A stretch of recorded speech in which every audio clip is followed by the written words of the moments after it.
hardware stores, but they sell boards there. Honey, hold on. Lumberyard. Hold on one moment. I'll be right back. Hold on a second. Hello? That was someone else calling on one of our other new hotlines. Really? Yeah, I don't know who that was. All right, well, honey, yeah, we'll get a board. Okay, bye, my darling. All right, bye, sweetie. Love you. I'm sure she loves me, too. I'm sure she does. She was just a little too busy to tell me that. She sounds better than she did last week. Yeah. Oh, yes. That tornado of blood and womanhood is long gone. Right.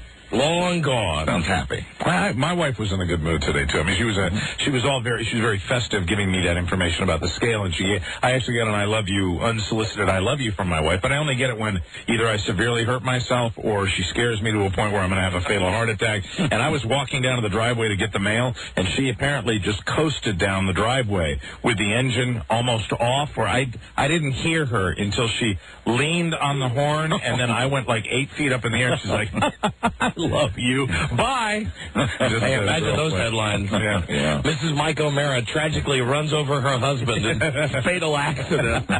Sorry. I didn't even see him in the broad daylight. The next thing you know, Charlie Broyhill's living at your house. Yeah. More butter. Oh, and embarrassing. Listen to this. Wow. Today, you know, I've been going to the gym, like, for the last month now, and working with this a-hole trainer. And today he says to me, "We got something new for you today. Going to break the routine up today. Today you're going to do kickboxing." Ah, yes. And I think, okay, fun. Right. I'm telling you, not fun. Grueling. Not fun. Not fun. I mean, it's not like you just... I got to put on the boxing gloves. Right. And I didn't even... I did get to kick a little bit. Right. But it's mainly all this queer stretching. And then getting your legs extended. Yeah, and a lot of him standing in front of me with one of those big pads and making me punch, like, up in the air 50 times. Yeah. And him saying stuff to me like, "Can't you punch any harder than that?" Meanwhile, while I'm punching up in the air like 300 times, is that the hardest you can punch? Can't you punch any harder? And then at one point, he was holding this giant pad kind of in front of his face, and he said, "Try to hit me in the nose." And I was motivated to try to hit him in the nose. Sure, I'm sure you were. But, of course, I'm too slow. And he'd duck out of the way, huh? No, he wouldn't have to duck out of the way. He would just put the pad up there. So he'd hold it down and then lift it up when you go for his face? Yeah, of course. So he's toying with you like you're a ball of yarn. Yeah, and it's more embarrassing than a normal workout because we're in the big exercise room that has the glass walls. Oh. So as this is going on, right. And he wants me to jump rope. Now listen, I have never been able to jump rope in my life. I never have. I told him even when I was a kid, like with the high school football team, I never could jump rope. Right. He said, "Everybody can jump rope." I said, "I can't jump rope." He says, "We're not moving until you jump rope." Wow, he is a master sergeant. So here we go. So it's like the first time. Well, I jump, but the stupid rope is still in front of me. Is that how you did it? I only wish this was television so everyone could see the way.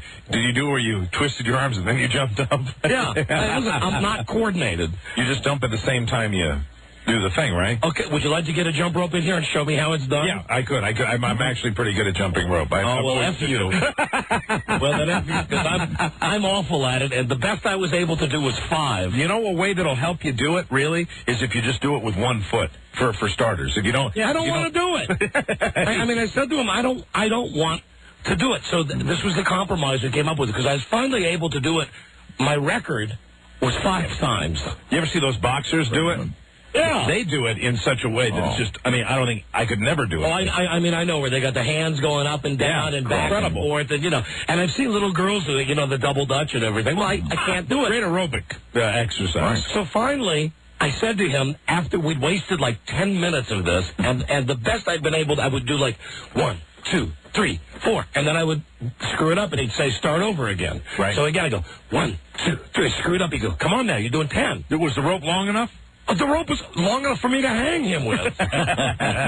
So finally, after I got to 5, 1, 2, 3, 4, 5, and I screwed it up. Then he goes, "Okay, keep going." Finally, he realizes that it is impossible for me to jump rope. You're trying your best. So you know what he says? Okay, here's what we're going to do. You're going to do it with an invisible rope. So now I really look like an idiot. Right. Because I got my hands to my side like this, and he goes, I want you to jump 50 times and make your arms make the motion like you got the rope. Do you want you to go backwards with it? Or forwards with it? Forwards, right. You start with the rope behind you. Right. So he goes, okay, ready? Go. So I'm sitting like a 1, 2, 3, 4, 5, like this, like an idiot. And I notice out of the corner of my eye, there's about 5 chicks that are just standing out in the exercise area, and they're all just looking at me. And you know they're not looking at me because I'm so scary and handsome, or because I'm so Adonis-like. They're looking at me because I'm the mook who's jumping rope without a rope. Imaginary rope, invisible rope. But it's the same thing if you do it fake. You know, I mean, if you do it with a fake rope, that you're getting the same benefit. I would think. I mean, the rope is just there. I know. It was a horrible experience. Would you do the kickboxing again? I'm going to do it again next week. Okay. Good. I'm gonna. That sounds like fun. Stick with that, because eventually, one of these times, I'm gonna get a lucky shot in. Yeah, you're gonna pop him. One of these times, I'm gonna pull a Buster Douglas. Absolutely. And I'm gonna knock his block off. And then just leave. I really. Don't call for help or anything. Just leave the gym. Go shower up and leave. Leave him on the ground. And he's one of these guys. Of course, he's like an athlete. Okay, I guess that's why he's a personal trainer. He's got me doing this thing where I'm punching, and I've punched like 100 times, and I'm saying to him, my arms are killing me. And here's what he says to me. I go 300 or 400 times when I go to my martial arts class. We do 300 or 400 up in the air, then we do 300 or 400 to the side, then we do 300 or 400 to each other's side. When you say like this, are you hitting it like this? What you're doing is you're pretending that you're hitting a bag in the air. Oh, like that? You do some, like this. Hand over your head. Really? Then you did some down here, down by your chest. Is this the way you're supposed to do it? Well, actually, here's what he had me do. This is another reason I felt like a queer. Right. Now, keep in mind, I'm in a big room with windows. He says, here's what I want you to do. You squat down. So I'm like this. Yeah. And you make your arms go. Describe what I'm doing right now. You're doing the referee illegal procedure sign. Right. In a squatting position. You look like you're taking a dump and doing the illegal procedure sign. Except I'm doing the illegal procedure sign real fast. Like 100 times. Like a windmill. He's going 1, 2, 3, 4, 5, 6, 7, 8. And then we go, okay, backwards. 1, 2, 3, 4. Okay, forwards. 1, 2, 3, 4. It was the most ridiculous, the most humiliating. Does he say that when you get done doing that, like at the end of the line, you'll be able to kick somebody's ass? I don't know. There's no talk of that. Look at me. I can't jump rope. How can I kick somebody's ass? I think it's just He's messing. A way to vary the workout thing. That's all they think. I wasn't really happy until we finally got to go hit the bag. The lady that babysits for us, I think her fiance is a Olympic level kickboxer kind of guy. Wow. Good for him. Do you want me to ask him for any pointers on how you can maybe get a shot in on this guy? No. I mean, wouldn't that be fun though? Really, hit me in the nose. You know what? One of you, I'm just going to kick him in the nuts. Because that's his unprotected area. Sure. He thinks he's so fast and all. Why don't you just bring in some pepper spray? I bet that would get through his little pad. Goddamn. But I guess it was fun. Right. I felt when I got done like I laid on the floor. Sure. And he said, what's wrong? I said, what's wrong? I'm tired. Yeah. He said, good. I need to check on Friday. See you Friday. Bye. You're starting at a good time, though. It's a good time of the year to be doing it. You know, I'm losing my motivation right now. I ate almost a half a gallon of ice cream today. Oh, no, did you really? I did. Rob, I blew off that lady that checks our weight. I'm sorry, I did. Carol, if you're listening, I blew it off and I ate ice cream. Wow. I ate ice cream for lunch. That's what I had. Ice cream. But you know, if you eat it really fast, it's almost like that windmill exercise. You're scooping the ice cream as you're going down. I mean, I'm having a very bad day. I'm the same way with you. I mean, we need to get together. I know. Just get a little remotivation. I mean, Don's peeking out right now. He's behaving himself as far as food and everything. Oh, yeah. I'm just starting to socks get shaky. I'm going to try to call this guy right now. I'd ask him to give you an honest opinion on what type of kickboxer I am after one hour session this morning. That's good. I'm sure he'll be honest. Sure. He's talking to somebody. What's that beat mean? He's on the phone? Talking to somebody. So, yeah. Really? Hi. Busy. Is Don there, please? Rob, Don. you're on the air. Oh, great. So listen, So listen, I want to set the record straight, okay? Okay. First of all, it wasn't 5 you did. It was only 3. No, it was not. You are a liar. It was 3. 3. You're a liar. It was 5. I swear to friggin' God, it was 5. It was 3. No, listen. This is hold on. But for today, it was 3. This is the way this guy counts. The problem is this guy and the way that he counts. Counting. No. He'll say, okay, we're going to do 20 of whatever the exercise is, and I'm counting, and I go 18, 19, 20, and you go, no, that's only 16. And I'll say, why? He said, because you did 4 bad. So like every time he tells me that we're going to do a certain number, he always screws up the number of exercises we do. Because you don't do the form properly for the first 2, so I don't count them. Ooh, that's tough. What I tell you about him. So listen, how would you rate our kickboxing? Be honest with me now. After 1 hour this morning of intense kickboxing training, how do I look to you? Well, first off, I want to say thank you for not wearing the spandex. You're welcome.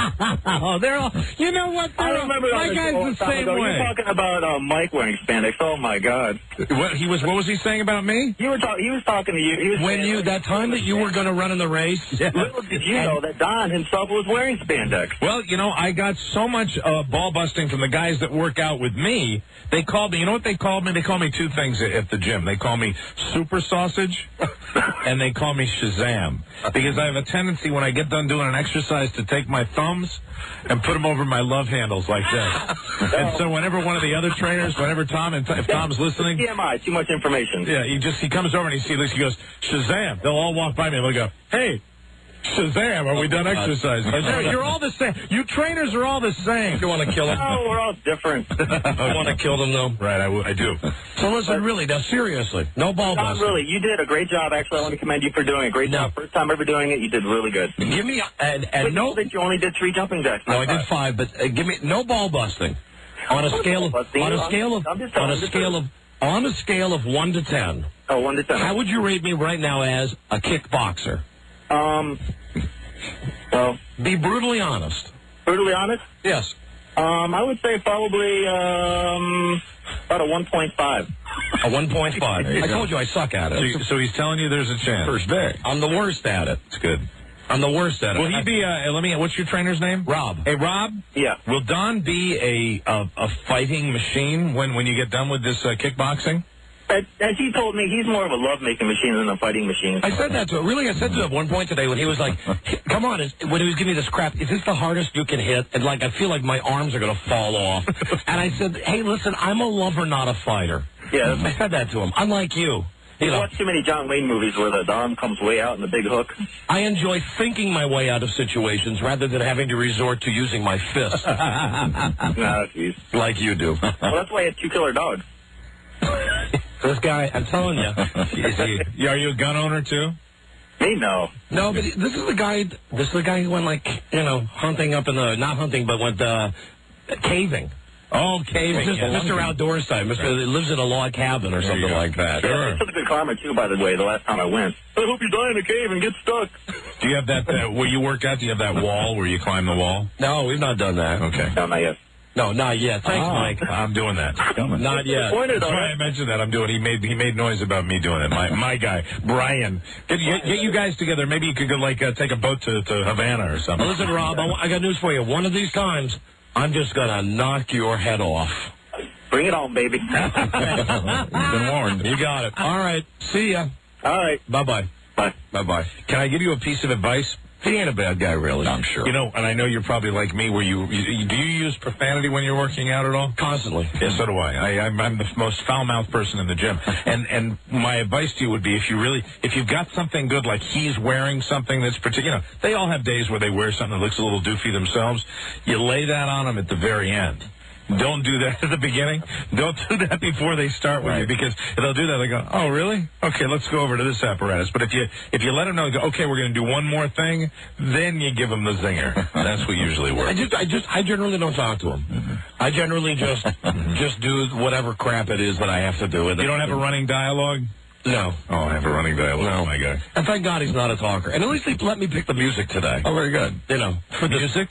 Yeah, because we were in the big, the big exercise room, you know, where all the women could look at the idiot man jumping with the invisible imaginary rope. I got to fix Aerosmith, so we listened to Aerosmith. Oh, that's cool. Yeah.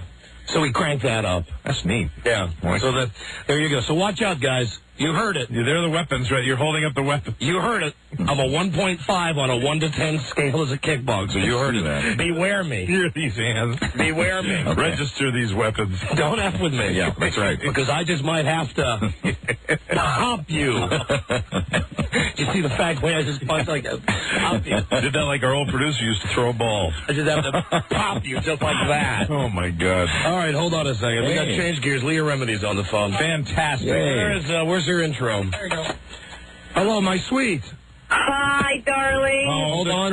Hold on, we want to play you in. Hold on. All right, here she comes now. She plays the feisty, outspoken wife to the king of queens, the queen of queens. I love her. Here's Leah Remini.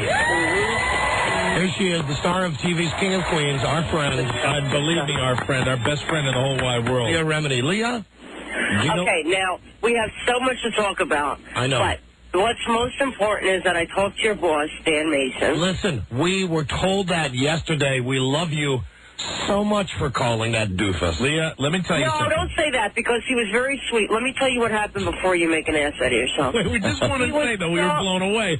Ken Stevens walked into our office yesterday and said, do you know that Leah Remini called Dan Mason, and we almost fell on the floor. Our jaws dropped. Couldn't believe that you did that. Because we were just amazed you did that for us. You know, when you said, how come you're not on in L.A., who's the boss, and we gave you the name, we didn't really expect that you would call him.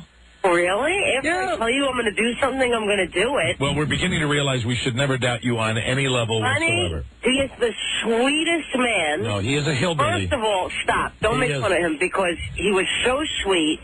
We kept trading phone calls, and bless his heart, he kept trying to call me back. He's a doll. Well, see, now there I've already heard bad information. Well, see, and she the guy is a sweet pie. Okay, so he gets on the phone. He goes, first let me say I love Don and Mike. I love you on Don and Mike. I listen to you guys. I said that. Let me tell you something. I've done 15 radio shows, 2 weeks ago, and these two are the whole crew there. Charlie, Rob, Buzz, everybody is so wonderful. They're so talented. I think they'd be great in L.A. You should really, really try to get them on, because they're so talented. And I just went on and on and on. And he said, you know what?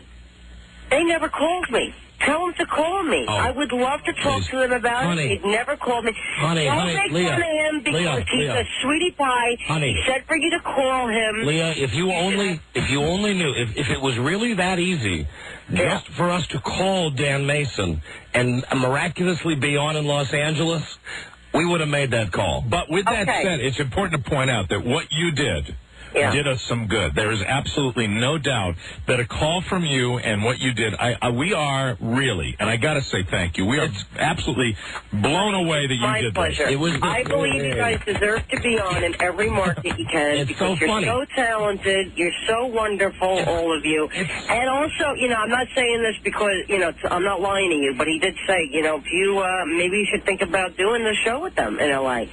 And I said I would absolutely do it. I'll go in before I go to work on the King of Queens, no problem. I'd be happy. Oh my God! To do a Don and Mike radio show. Ken said that you had said that, and that got us all excited again. Do we love you? But honey, you should know. I would love it. Don, when you came out here, Mike, you weren't available because you were kissing Tiger Woods' ass. You were saying, I said to you, I go, how lucky are you that you get to talk on the air about whatever bothers you on a daily basis, which is my dream come true. Yes. To be talking about whatever. I don't care, 411 opera, you know what I mean? I agreed. But I would just love the opportunity to just bitch every day. Fabulous. This would be the show. So listen, let me ask you this.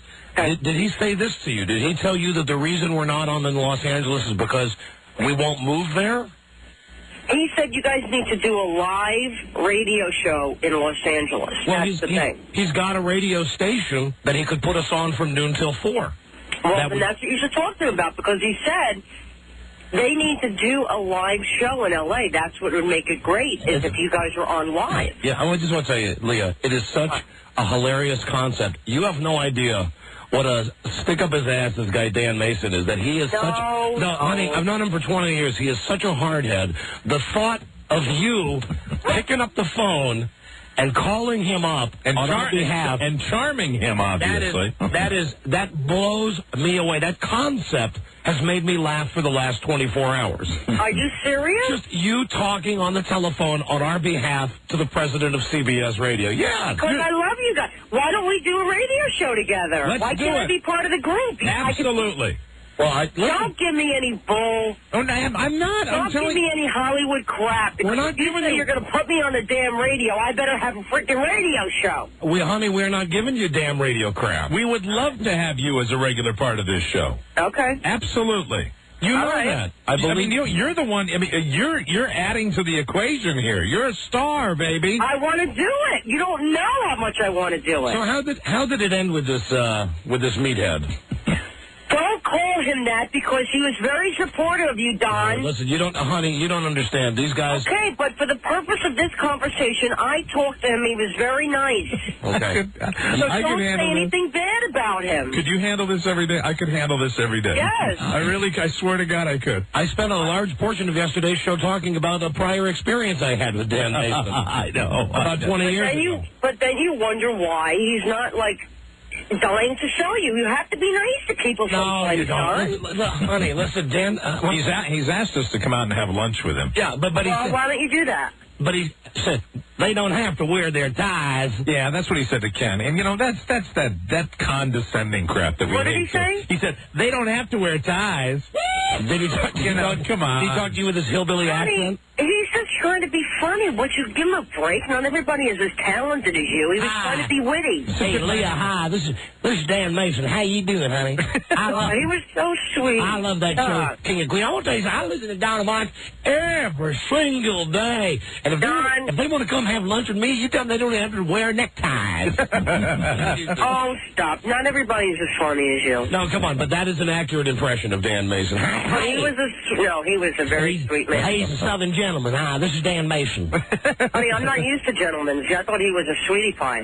Well, we try to be gentlemanly when you're on the air. Listen, you are very, very nice to call on our behalf. And you were Alice. I love you. And you were Alice Gramden last night. How did I do? I loved it. It was great. I loved that show last night. Wonderful episode last night. I really loved that show last night. I got two issues though with you. You know what? Kevin wrote it. It's fantastic. I love that. Do you remember? I don't know if you remember, but I was out there. I said, you guys ought to do the honeymooners type of thing. I said that about a year ago when we were out there. I remember that. It's fantastic. But I thought Kevin would go, no, that's too obvious. You know what I mean? Like he wouldn't want to do it, but he wrote a show like that. Wow. How come you didn't tell us you were doing that Grammy show? Because, Don, I was petrified, and as you can see, as you saw, I sucked. No, you didn't. Okay. Don, you did not. You did not. Can I tell you something? The first thing, when I was talking to the cowboy, the guy who won the Grammy, I forgot his name, bless his heart, though. They tell me this guy's walking up, he's nominated for a Grammy, singing with Dolly Parton. I never talked one of those things in my ears, what are they called? Oh, the IFB. Oh! That was so annoying. As I'm talking to the guy, I realize that I'm going, nodding my head like a lunatic, like I'm on a drug. I'm going, The guy's not even talking yet. I'm going, because I'm talking to the producers who are going, hey, you're nominated for a Grammy. What do you think of Dolly Parton? Make sure you ask him what he's wearing.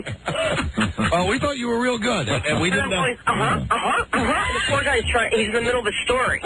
We didn't know. How come you didn't tell us? We were all caught off guard when we saw you wearing that wonderful red outfit. What was cool though is when the show when the show she was wearing black. She was wearing black. All right, well the color on my TV went bad. You're on the red carpet. You're on a red carpet. I'm wearing black, baby. All right, sorry. Remember she had the exposed navel? Yeah. Did you like this? Oh yeah. You like the outfit? Yeah. Don loved the show. I only saw Okay, who's not speaking? Okay, listen, I only saw it for 2 seconds when somebody called me and said, "Hey, Leah's on TV," because I didn't have the information that you were going to be doing that. You know what I love too, when the show actually started, when the Grammys actually started, they did that. I loved it when they show people in the audience. They gave you one of those great star shots down in the audience where the camera was at floor level and they looked up at you as you were sitting in the audience. It was very cool. What was I doing? You were they put the little graphic underneath. You said Leah Remini, and they had the camera looking up at you like you were one of the nominated artists. It was very cool. Oh, really? Yeah, it was very cool. Well, now, I was petrified. Can I tell you, I've never done a live show with that thing in my ear. It was so obnoxious. I couldn't get it. And then I said the stupidest thing. I mean, I said to Gwen, first of all, I hit her in the boob with my microphone. And then I couldn't just let that go. I go, I just hit Gwen Stefani in the boob. I mean, come on, man. Wow, that's real, Leah. Come on, that's good. That's good. That's good TV. Absolutely. And what about this in the Globe? What? Angela? No, it's the Star, isn't it? No, it's the Globe. I got it right here. The one that says the cover with OJ on the cover. What does it say? King of Queens stars Kevin James and Leah Remini have been arguing constantly about the actor's snoring. Kevin frequently falls asleep during rehearsals, and Leah claims he snores louder than a chorus of trained bears. He denied it, so she recorded the roaring snoring and played it back during a recent taping. Everyone was amused. Except Kevin. Oh, come on. That is the most ridiculous. Like, I sleep with Kevin. Like, I would know if he freaking snored. Oh, my God, Jimmy, you got to get the Globe. No, they're saying that he falls asleep. That's the most ridiculous thing I've ever heard. During rehearsals. It didn't say that you're sleeping with him. It said that he falls asleep during rehearsal. That's so stupid. Are you aware of the fact that we perceive that your stock and that show's stock is rising rapidly? I think so. At CBS, and I mean, it's just, I could tell by, last night's episode, big budget episode, right? Yeah, we did, yeah. Yeah, lots of money and funny. That was fantastic. Thank you, baby. Not that good corporate synergy. Oh, my with God, I can't believe how stupid that article is. Well, it's on page... Because a lot of times they mix these things with some truth. You know what I mean?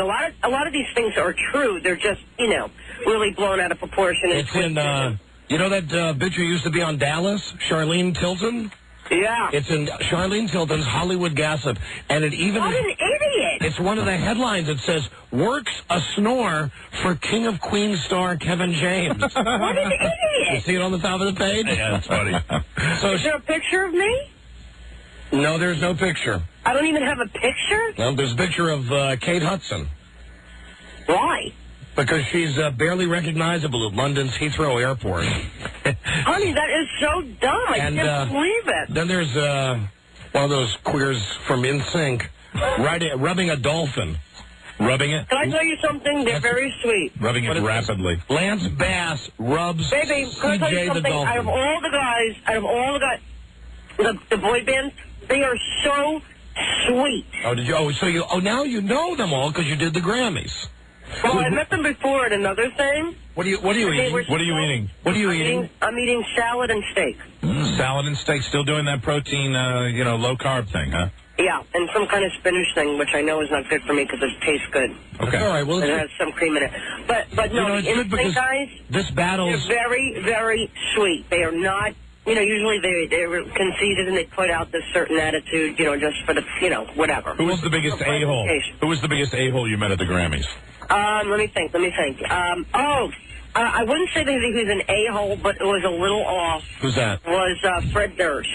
Oh, from Limp Bizkit. Oh, really? What did he... No, it wasn't that he was an ass. It was that I was saying something. Could you turn the radio off, baby? It's really annoying. Sorry. I said that, first of all, I was a little nervous because I didn't know he was walking up to me. A lot of times in these live shows, they don't know who's walking up to you. So at the last second, they go, Fred Durst is walking up! It's the IFB. In her ear, right. Right. So I didn't know what to ask him. I was going to say something like, I see you dressed up for the occasion or something, but I had them yelling in my ear, and God forbid he said something nasty. I wanted to be ready for it, so I didn't want to say anything nasty. So I said, are you excited to be here? And he paused, and he goes, I'm just here to promote my new act, this guy who he was with. And I go, hello. And he goes, hello. And I go, okay. So are you excited to be here? I'm just here to promote my new guy. That's me, Eric, blah, blah, blah. I go, hello, again with the microphone. I put in his face like he's going to say anything. He goes, hello, and I go, okay. So are you excited to be here? And he didn't answer me again, and I go, what, are you bitter? And then he goes, I think you're reading me wrong. Oh, wow. I'm excited to be here, and I'm excited because I get to meet people like you. Oh, now he's dissing you. Oh, wow. No. Yeah. Very sweet. No. No, that's a diss. Are you into contemporary music, or did you have to, bone up on it? No, what do you mean contemporary? He's not contemporary. No, you know, I mean, like all the people at the Grammys. I mean, do you listen to everybody that was nominated and all that? I mean, everything that's out? Did you see me sing with Destiny's Child? Hello, what's up? I think they were freaked out, too, because they thought I was like a news anchor or something. Right. So they started singing, say my name. And I just, like, shimmied in there, and I was like, doing this around you. Try to do a little harmony and stuff. And I did the thing with the ear, even. Like, I couldn't hear myself really well, like they were throwing me off key and stuff. There you go. And did you see that part, Don, or no? No, I did see you sing with Right, did you Destiny's see that? Child. I didn't see that part. I saw the part where And I you did my little Christina Aguilera impression with my hand. I was like, you know, like up and down with the hand for 5 minutes. I thought she was going to fall off that thing that they lowered her in. But you know what? They were a little like, oh my God, what is she doing? Oh, Destiny's Child? Right, well, Yeah, they were really sweet, and then they yelled at Tony Danza because he was stepping all over me. Tony Danza, big doofus. You know? Was Tony Danza an a-hole? No, you know, the thing is, we just weren't prepared, so he was a little nervous, I was a little bit... And then they do this stupid thing where they go, well, it's not their fault, we just don't know how to do a live show, but they go, in 5, 4, 3, 2, 1, right, when they count us down? Right. So, we think we're on the air. And then they go, no. After we count down to 5, then you got to count another 5. I go, why? Why don't you just tell me when I'm on? All right. Because 100 times Tony and I were like, oh, yeah. All right. Who's a bigger a-hole of these three? Okay.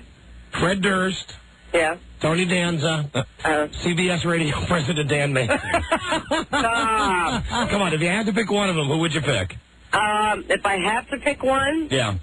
I would not because he did anything bad, but because it was an awkward moment. I'd have to pick Fred because Dan Mason. No, Right, that's what I thought. not Dan Mason. Would you stop it? You're going to have lunch with him, and then we're going to do a radio show together out in L.A., so stop doing that. Wouldn't that be great that if we went to lunch with Dan Mason, that we would be guaranteed a show out in Los Angeles, and Leah would come on our show on a regular basis? Are you saying that if we got to take a break, but we take a break, we come back, we called this guy, this goober Dan Mason up, we say, Leah Remini told us if we have lunch with you, you told her you'd put us on in L.A. On the Don, Mike, and Leah show. The what? What is it? The Don, Mike, and Leah show. I like it. It's got a nice ring. Why do you guys get top billing? Leah, Don, and Mike. How about Don and Mike and Company? No. And Company? Don and Mike and Friends. All right, I'll take Don, Mike, and Leah. I'll take Don, Mike, and Leah. Don, Mike, and Leah. Okay. Well, yes, I'm on board. That could be negotiated. All right, so we're going to call this guy up, this goober up. And we're going to call him that. He's going to give us our freaking radio show. It's good. All right. This is a major Hollywood star that wants to help us out. I like it. We appreciate the fact that you did that for us. We really, really do. We're going to call the guy in a second. We'll see what he's got to say. Are you doing a Quaker State commercial today? I am. How's it going? It's going really well. Do they have you I'm having a lot of fun. Are you dressed like a tomboy again? No, I'm a little bit more feminine. I got tighter pants on. Excellent. Yes. Yeah. Right. Yeah, it's a little nicer look this time. Very cool. Good, excellent. Well, listen, go back to your commercial. And I love you guys, and let me know when we're going to work. Okay, we love you I got to talk about money, baby. Okay. Yeah, there you go. Okay. There you go. All right, I love you guys. Right. We love you too. All right, baby. Bye, Leah. Bye, Leah. Bye-bye. She cracks me up. That's so funny that she called Dan Mason. She did. You know, it's funny when the concept of the IFB, which is the little headphone that anchors have, when they're doing live, and the was like, someone's coming. Someone's coming. She is a blast. Yeah. That's too funny. This guy Dan Mason is humorless. It's too funny that she called him up. Well, maybe, as a favor to her, we should have lunch with the guy. I've got his number. We're going to call him up on the show here. There you go. We'll have lunch with him. Yeah, but before we have lunch, I'd like to get the thing settled about 20 years ago. Yeah, you should. Yeah, just make that right. Closure. Just, why did you fly me in for the interview and then just to tell me that I'm the right guy for the job, but I can't have the job? We get past that. And I've got to get over that thing I have with you that I do with, when you... I get my impressions of people from you, and I can actually work up a hatred just like you with people that I hate. Yes. Well, that's not productive. No, yes, it is. It's not now. Oh, no, that's the yin and the yang. So you still want me to hate him for now? Listen, I'll tell you what, Mike. We'll call him up here in a second. You make your own decision about Mr. Dan Mason. Okay, I will. You make your own decision. I'm halfway there already. Still has that Prince Valiant haircut going. Are you telling them, come on out to my ranch? We'll have lunch. We ought to, you know what? I mean, even though I don't really know the guy, but I'm telling you, he wanted us to come out to where he was to have lunch. No, wait, listen to me. Hear me out. I want to have lunch. What we have to do. It's not going to be productive. No, we have to go halfway, I think. It's got to be on neutral ground. Let's call the guy first. It's got to be on neutral ground. We can't go to his place to have. I don't want to go to his home. No, Jesus. And he lives like in a house that's like Mount Vernon. Yeah. It has like something from Gone with the Wind. We have to go on equal. We have to go out to a restaurant. Right? You know, all our meetings with Ken, our early meetings in the days of Ken, right, we're on neutral ground. Right. Okay. Well, let's do the break. Then we'll call this guy and say, hey, we understand that our friend TV star Leah Remini called you. I'm exhausted. And if that's all it takes to get us on in L.A., beautiful. Right. Beautiful. But poor Leah. We negotiate with Leah. Poor Leah doesn't know that he was just lying to her. Just placating her. Jesus. How you doing, darling? I love that show. Mm-hmm. Kings and Queens. That's a great show. It'd be fantastic. Don, Mike, and Leah, and maybe Leah's mother. Be the 100th caller now. We're very close to giving away this $500 with secret song number 6. People are so close to winning the money. Call Lisa right now. She's standing by at 877-365-3636. Be the 100th caller. Number 1, Arbitron Radio, the Don and Mike Show.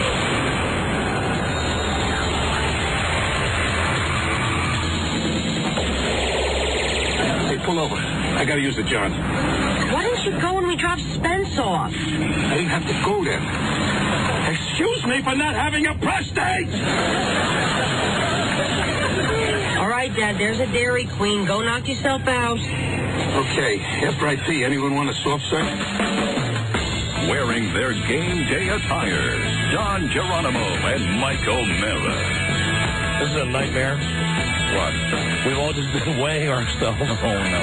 Trying to figure out if the scale works. I think we got a system that's working, though, by putting that board on it, and if the big guys stand in the middle, if the board doesn't break, we're going to get an accurate reading. When I did mine with Rob, I like mine. I didn't like mine at all. I weighed myself this morning. Right. Of course, like a workout 216. Right. I got on that scale. Mm-hmm. It said 210. Right. I thought, hey, money. Very good. And I got on the scale and it was 250. And then when I looked at it, it was 250. Because I'm not at that stage yet where I want to reveal what I weigh. Because I'm still a fat of a glue. But I felt good that it was 6 pounds lighter. But then Mike said that his was like 6 pounds heavier. That's weird. So, Broyhill, step on it right now with the board. Hey, Charlie, are you still here? You're only on the board and not on the scale. Step on the board. Charlie, because you're the thinnest of us. How much do you weigh, Carlos?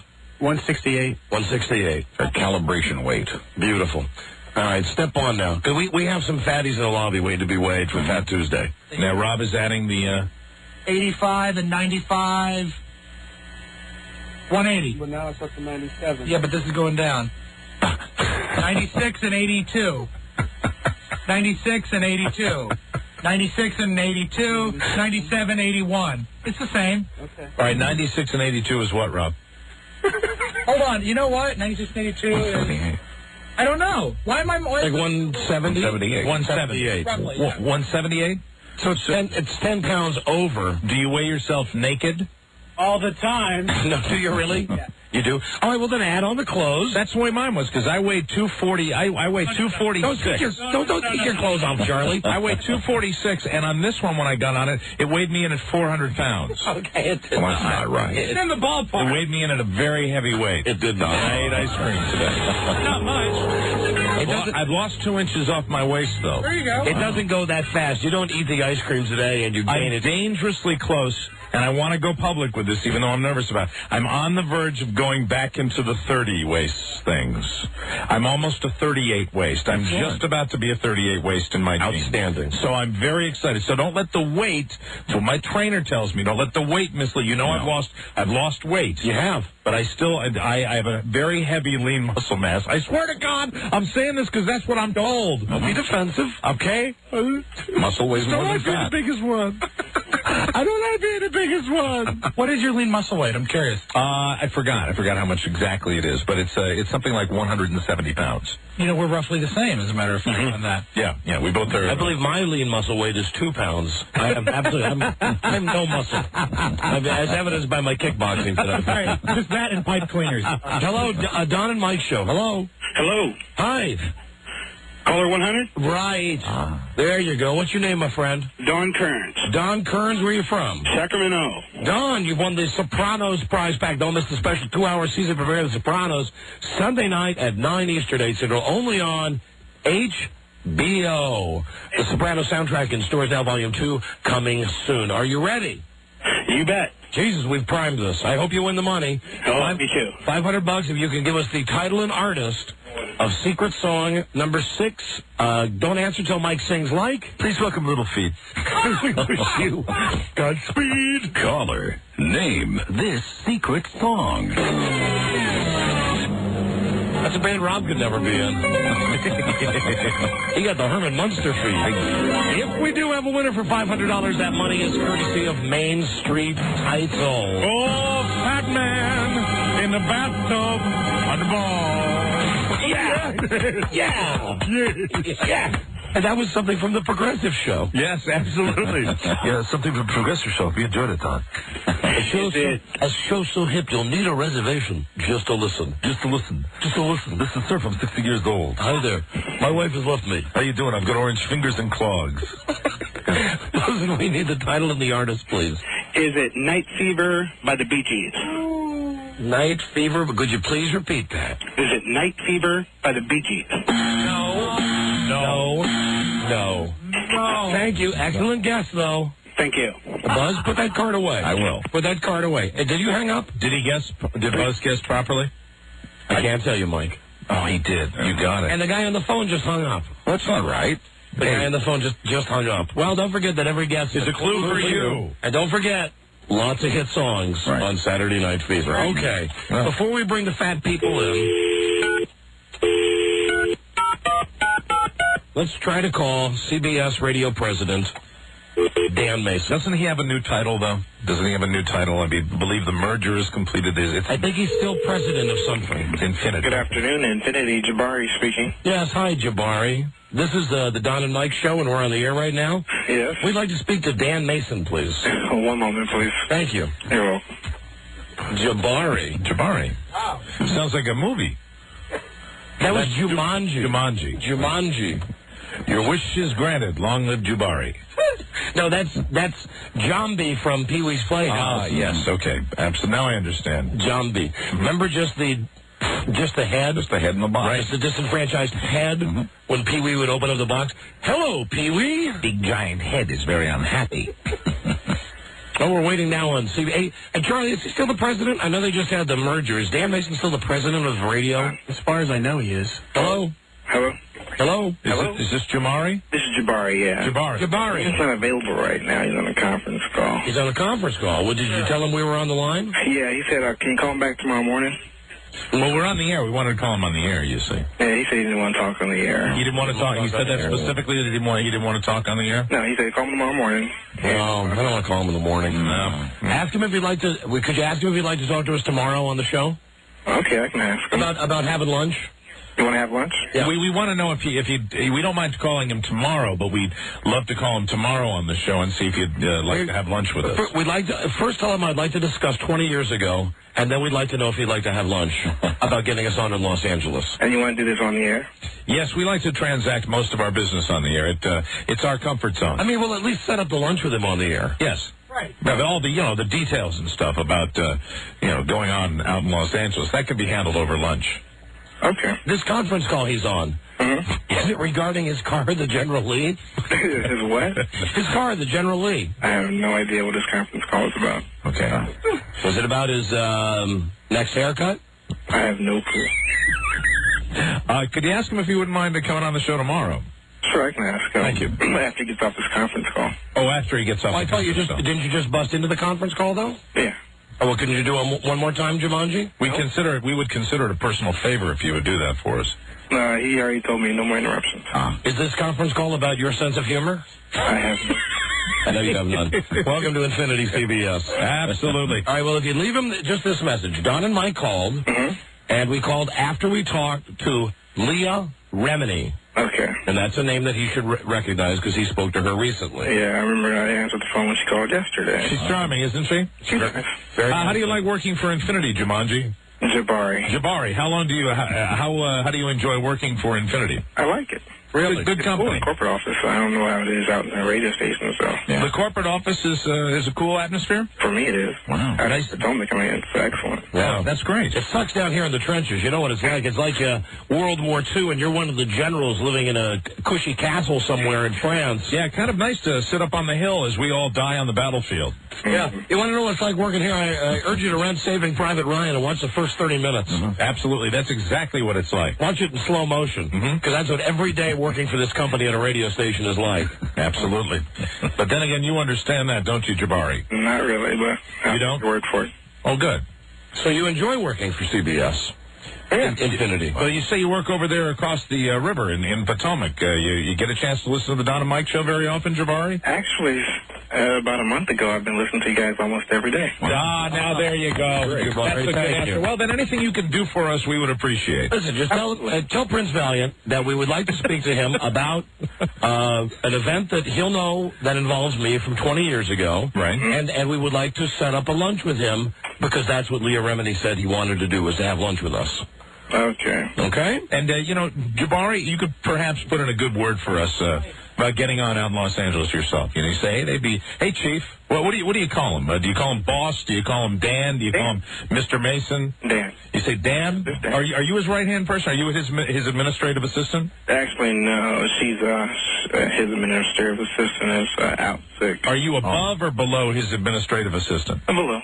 Oh, below. Oh, okay. All right, thanks. Okay. All right, we'll just pass the message then, please. Okay, so you want to call him tomorrow morning? No. We'd like to call him tomorrow after 3 o'clock on the show. All righty. We'd like to discuss a personal matter between me, Don, and Dan Mason that happened 20 years ago. 20 years ago, and L.A. And having lunch and his conversation with Leah Remini. John B., what is he like? What do you know the type of things that he enjoys? Is there any way we could, send him like a gift basket? What are his hobbies? I'm not sure what his Does he like hunting and skinning animals? And does he like maybe like cracked wheat to chew? Hey, I got it. How about a nice Dale Earnhardt piece of memorabilia? Wow, that would be special. Yeah. Does he like the NASCAR? I'm not sure. You know, you might want to just send him a jug of his favorite corn liquor. You go away, trouble. That's Rob Spiewak, Jabari. How you doing, John? Listen, does he have a lot of nice suits? I don't know. I mean, do you see him wear nice suits? We can send him a nice rope belt. It's corporate casual over here. Corporate casual. Corporate casual. Overalls? No, not overalls. That might work. That'd be fun. Does he come to work dressed like Tom Sawyer a lot? I don't know who Tom Sawyer is. Has he ever worn a Colonel Sanders suit? No. You don't know who Tom Sawyer is? No. Aren't you a fan of Rush? Of who? Rush, the band. Limbaugh? No, not Rush Limbaugh, the band Rush. No. And that was another, John B., that was another joke anyway, because they wrote a song called Tom Sawyer, but there was a famous book called Tom Sawyer. Written by Mark Twain. Yeah. Legendary author. Does Mr. Mason carry a briefcase, or does he just have his belongings in a kerchief on his stick? I have no clue. Well, guys, it's been fun, but I have to get back to it. Jabari, it's been an absolute slice of heaven chatting with you. Jumanji, you should really check out. Jabari. You should really check out this book, Tom Sawyer. It's about two lads who are painting a fence. Okay. It's kind of like a lessons in life book. Oh, really? Yeah. That's cool. Have you ever heard of Mark Twain? Yes, I have. Have you heard of Tom Sawyer, though? You've not heard of that? Yeah, I've heard of it. I just don't take it. I don't like to read. You don't like to read? Well, most people, most Infinity executives don't like to read, so I think that's a good quality that you ought to continue to go far. What's the last good book you read? Right now I'm reading The Ultimate Gift. What's that? The Ultimate Gift. Who is that by? Actually, I'm not even sure who the author is. Okay. May I suggest a book that I read every day? Sure. The Holy Bible. Amen, brother. Yeah, I'm working on that, too. Hey, listen, when Dan floats into work every day, where does he park his raft? Isn't it like the Ramblin' Raft Race when he shows up at work? No. No. Really? Guys, I got to get back. Just one last question. Hold on. When you're there during the afternoon, where do you put the critters? The what? The critters. There must be critters. Does Dan have a horseless carriage? Nah, that's the second question. I got to go, guys. Okay, bye, Jumanji. Thank you, John B. Another question. Well, I think we've made another friend. Bye-bye. Bye-bye. Should be no problem at all. Jesus. We should be able to have a nice lunch with him. All set. Fantastic. He's on a conference call right now. He's got a Campbell soup can to his ear, a big piece of string going across the room. Hey, how you doing? Can you hear me? I know where we can go. 2 places. Where? Po Folks or Cajuns. There you go. Hey, what about Old Country Buffet? Old Country Buffet. There you go. That's exactly where we should go. You were kidding about the soup can. It's more like 3 cranks and Sarah, did you give me Black Rock? Yeah. I'd say it's a lock we're going to be on in L.A. now. Well, look, I think we've cemented the relationship. Listen, it was a long shot at best, and it's still a long shot. Pipe dream to begin with, please. But it'll be fun to talk to him. Yeah. I'd enjoy, at least I'd enjoy figuring out what happened 20 years ago. I don't think it's a good sign that the conference call was taking place. You know how they are. Anybody that's on a conference call, when we're on the air, they can take a brief moment out. Well, he could have been on the conference call. He could have been talking to some of his kinfolk. He could have been talking to Mr. Drysdale about some of his deposits. Or Miss Jane. That's great. Nice talking to you, Mr. Drysdale. Yeah, I'll talk to you soon. Hey, Jumanji, you tell them I'm at a conference call. Woo, doggy.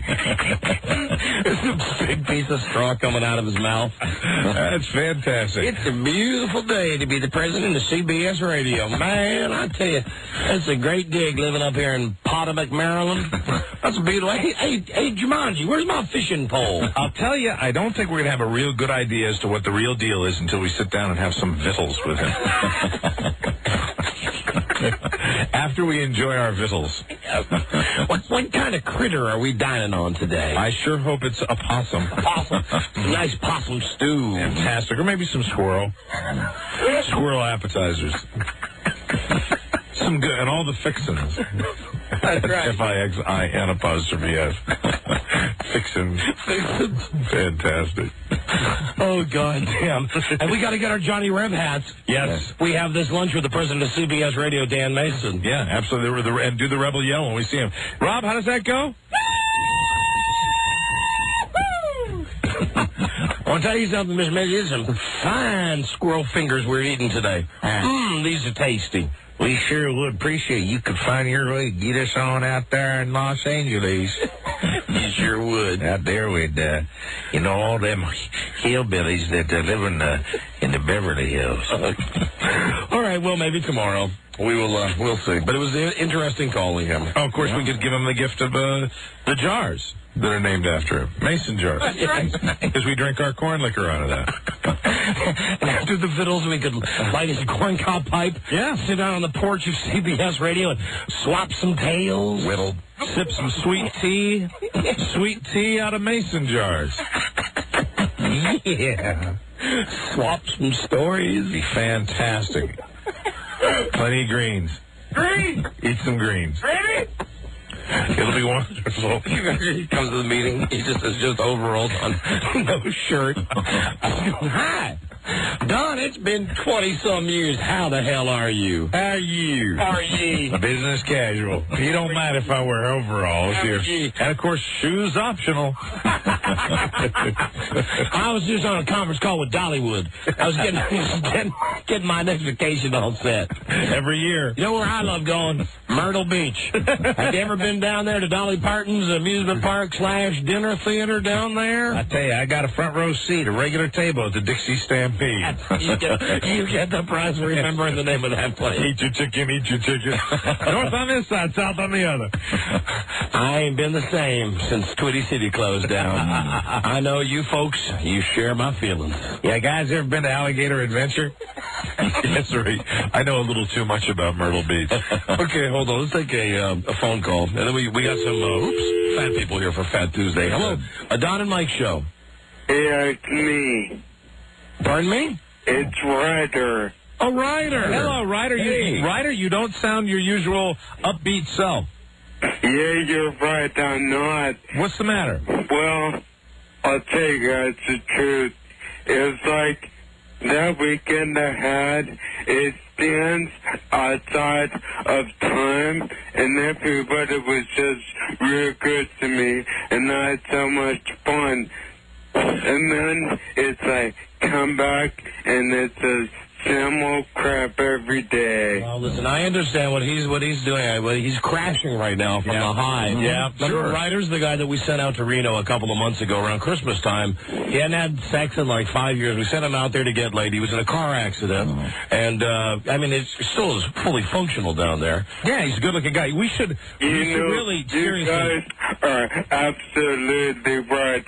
I am crashing. Ryder, hold on a second. You should come to the Las Vegas style show that we do next week. Yeah, how about that? How about you come on out next Tuesday night? We'll put you up on stage. Let some of the girls dance with you. Oh, probably that's just super. There you go. Listen to the mood change. Brilliant. You're in. Hold on. Charlie will tell you how to get a pass. Okay, thanks. Okay, see you then. See you Tuesday night. All right, thanks a lot, guys. You're very welcome. Hold on, Ryder. When we get Ryder up on stage at the Las Vegas style show, we'll make more of a specific offer to the crowd. Yes, absolutely. Absolutely. And we had a meeting today about the next Las Vegas style show, which is next Tuesday, a week from today, at Exhale. Is that the name of it? Right. Exhale in Fredneck, Maryland, that they know the type of show that we do. Yeah, everything's going to be, there's not going to be any cancellation. Everything's going to be etched in stone, and we're going to be fine up there. They know. They're ready for it. There'll be a little gluing and pasting going on, but don't worry, it'll be fine. It's going to be a wonderful show. But the management there, unlike the management at Harrah's out at Lake Tahoe, the management at this place in Frederick, Maryland,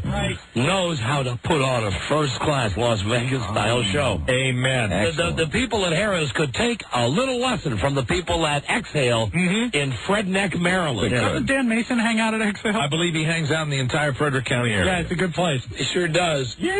Love Fredneck. All right. How many people are here, Robbie, right now, too? I have a couple. All right, hold on. Let's do a break. We will double-check our scales. And when we come back, Fat Tuesday, All right. New Orleans style. Yeah. And we'll pull the first couple of guys in. Don't forget, for the fattest person today, we're going to pay $1 a pound. Very good. On our very unscientific scale. I got to look at the first contestant, and I only have one thing to say. What's that? I hope the scales hold out. Yeah, I saw him too. Are you talking about the guy who looks like the Nutty Professor? Yeah, I think that I'm worried about that board. That is a thin board that we have between the two scales. All right, we'll start our Fat Tuesday show when we come right back. Number 1, Arbitron rated, the Don and Mike Show.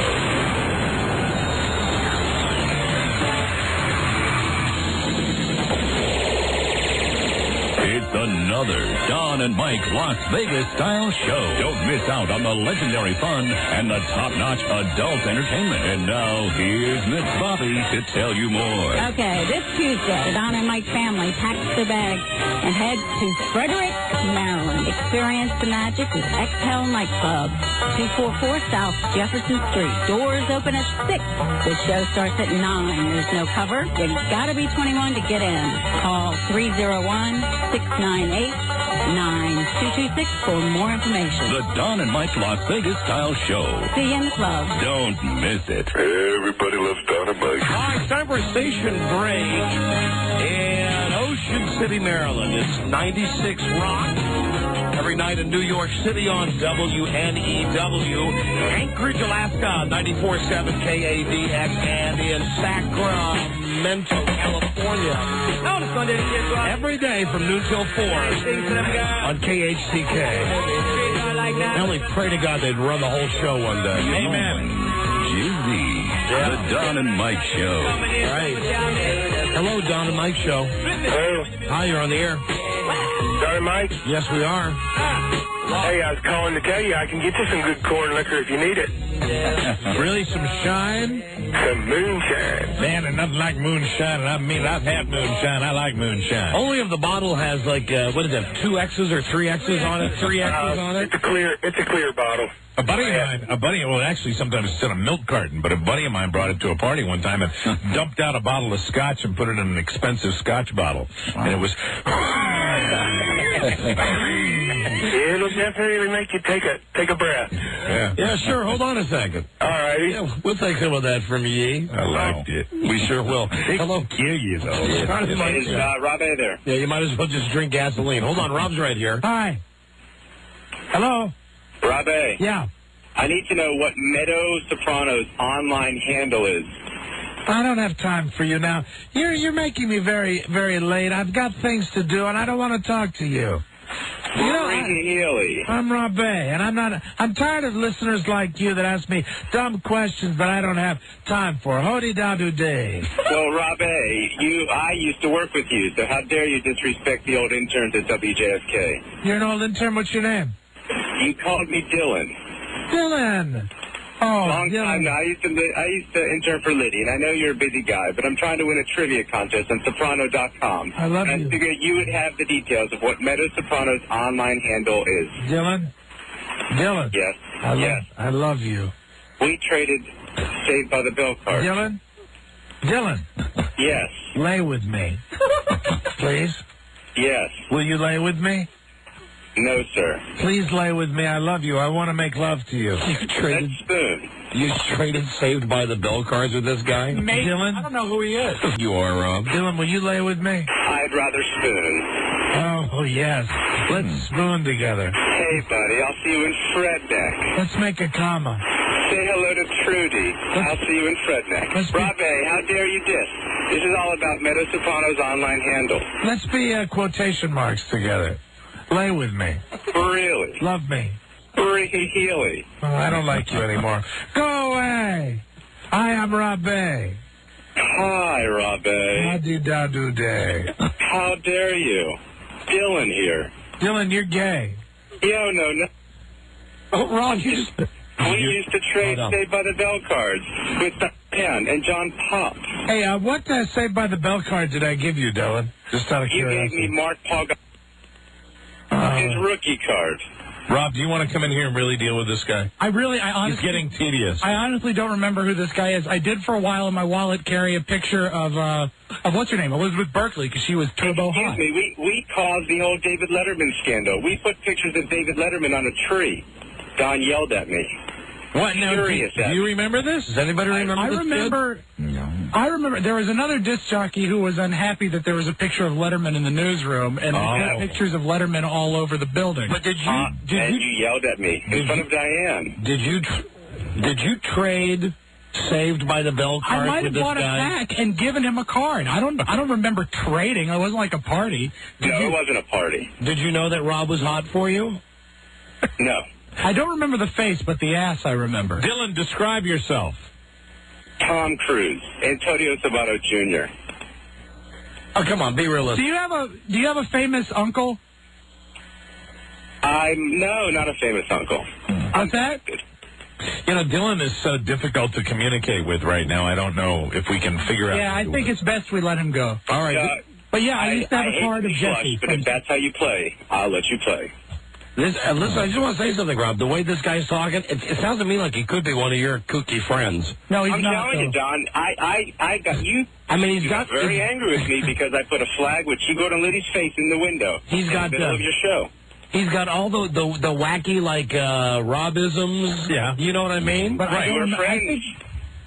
I think I might remember who you are vaguely, but... And John Pop and Cameron. Of course I remember John Pop. I tell you, you're making a valiant effort to stop the show now, though, all right. Dylan. Goodbye, Dylan. Listen, we don't know whatever dumb thing you wanted. Thank you. Meadow Soprano's online handle. You got it, guys? Yeah, it's hangupnow.com. Take it easy. See you in stay Toledo. Cool. Everybody stay cool. See you in Toledo.com.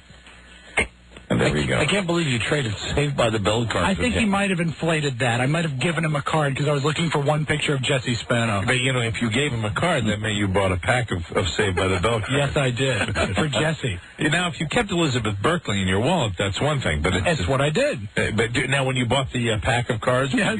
were you searching for other, like, Elizabeth Berkley-type pictures? Just one picture of Elizabeth Berkley, if I recall right. I remember having it. I don't remember if I bought a pack, honestly. Oh, come on, Rob. Yes, I have the whole set of plastic. No, you do. Hello. I can't wait for him to call back. He was fun, wasn't he? Don and Mike Show.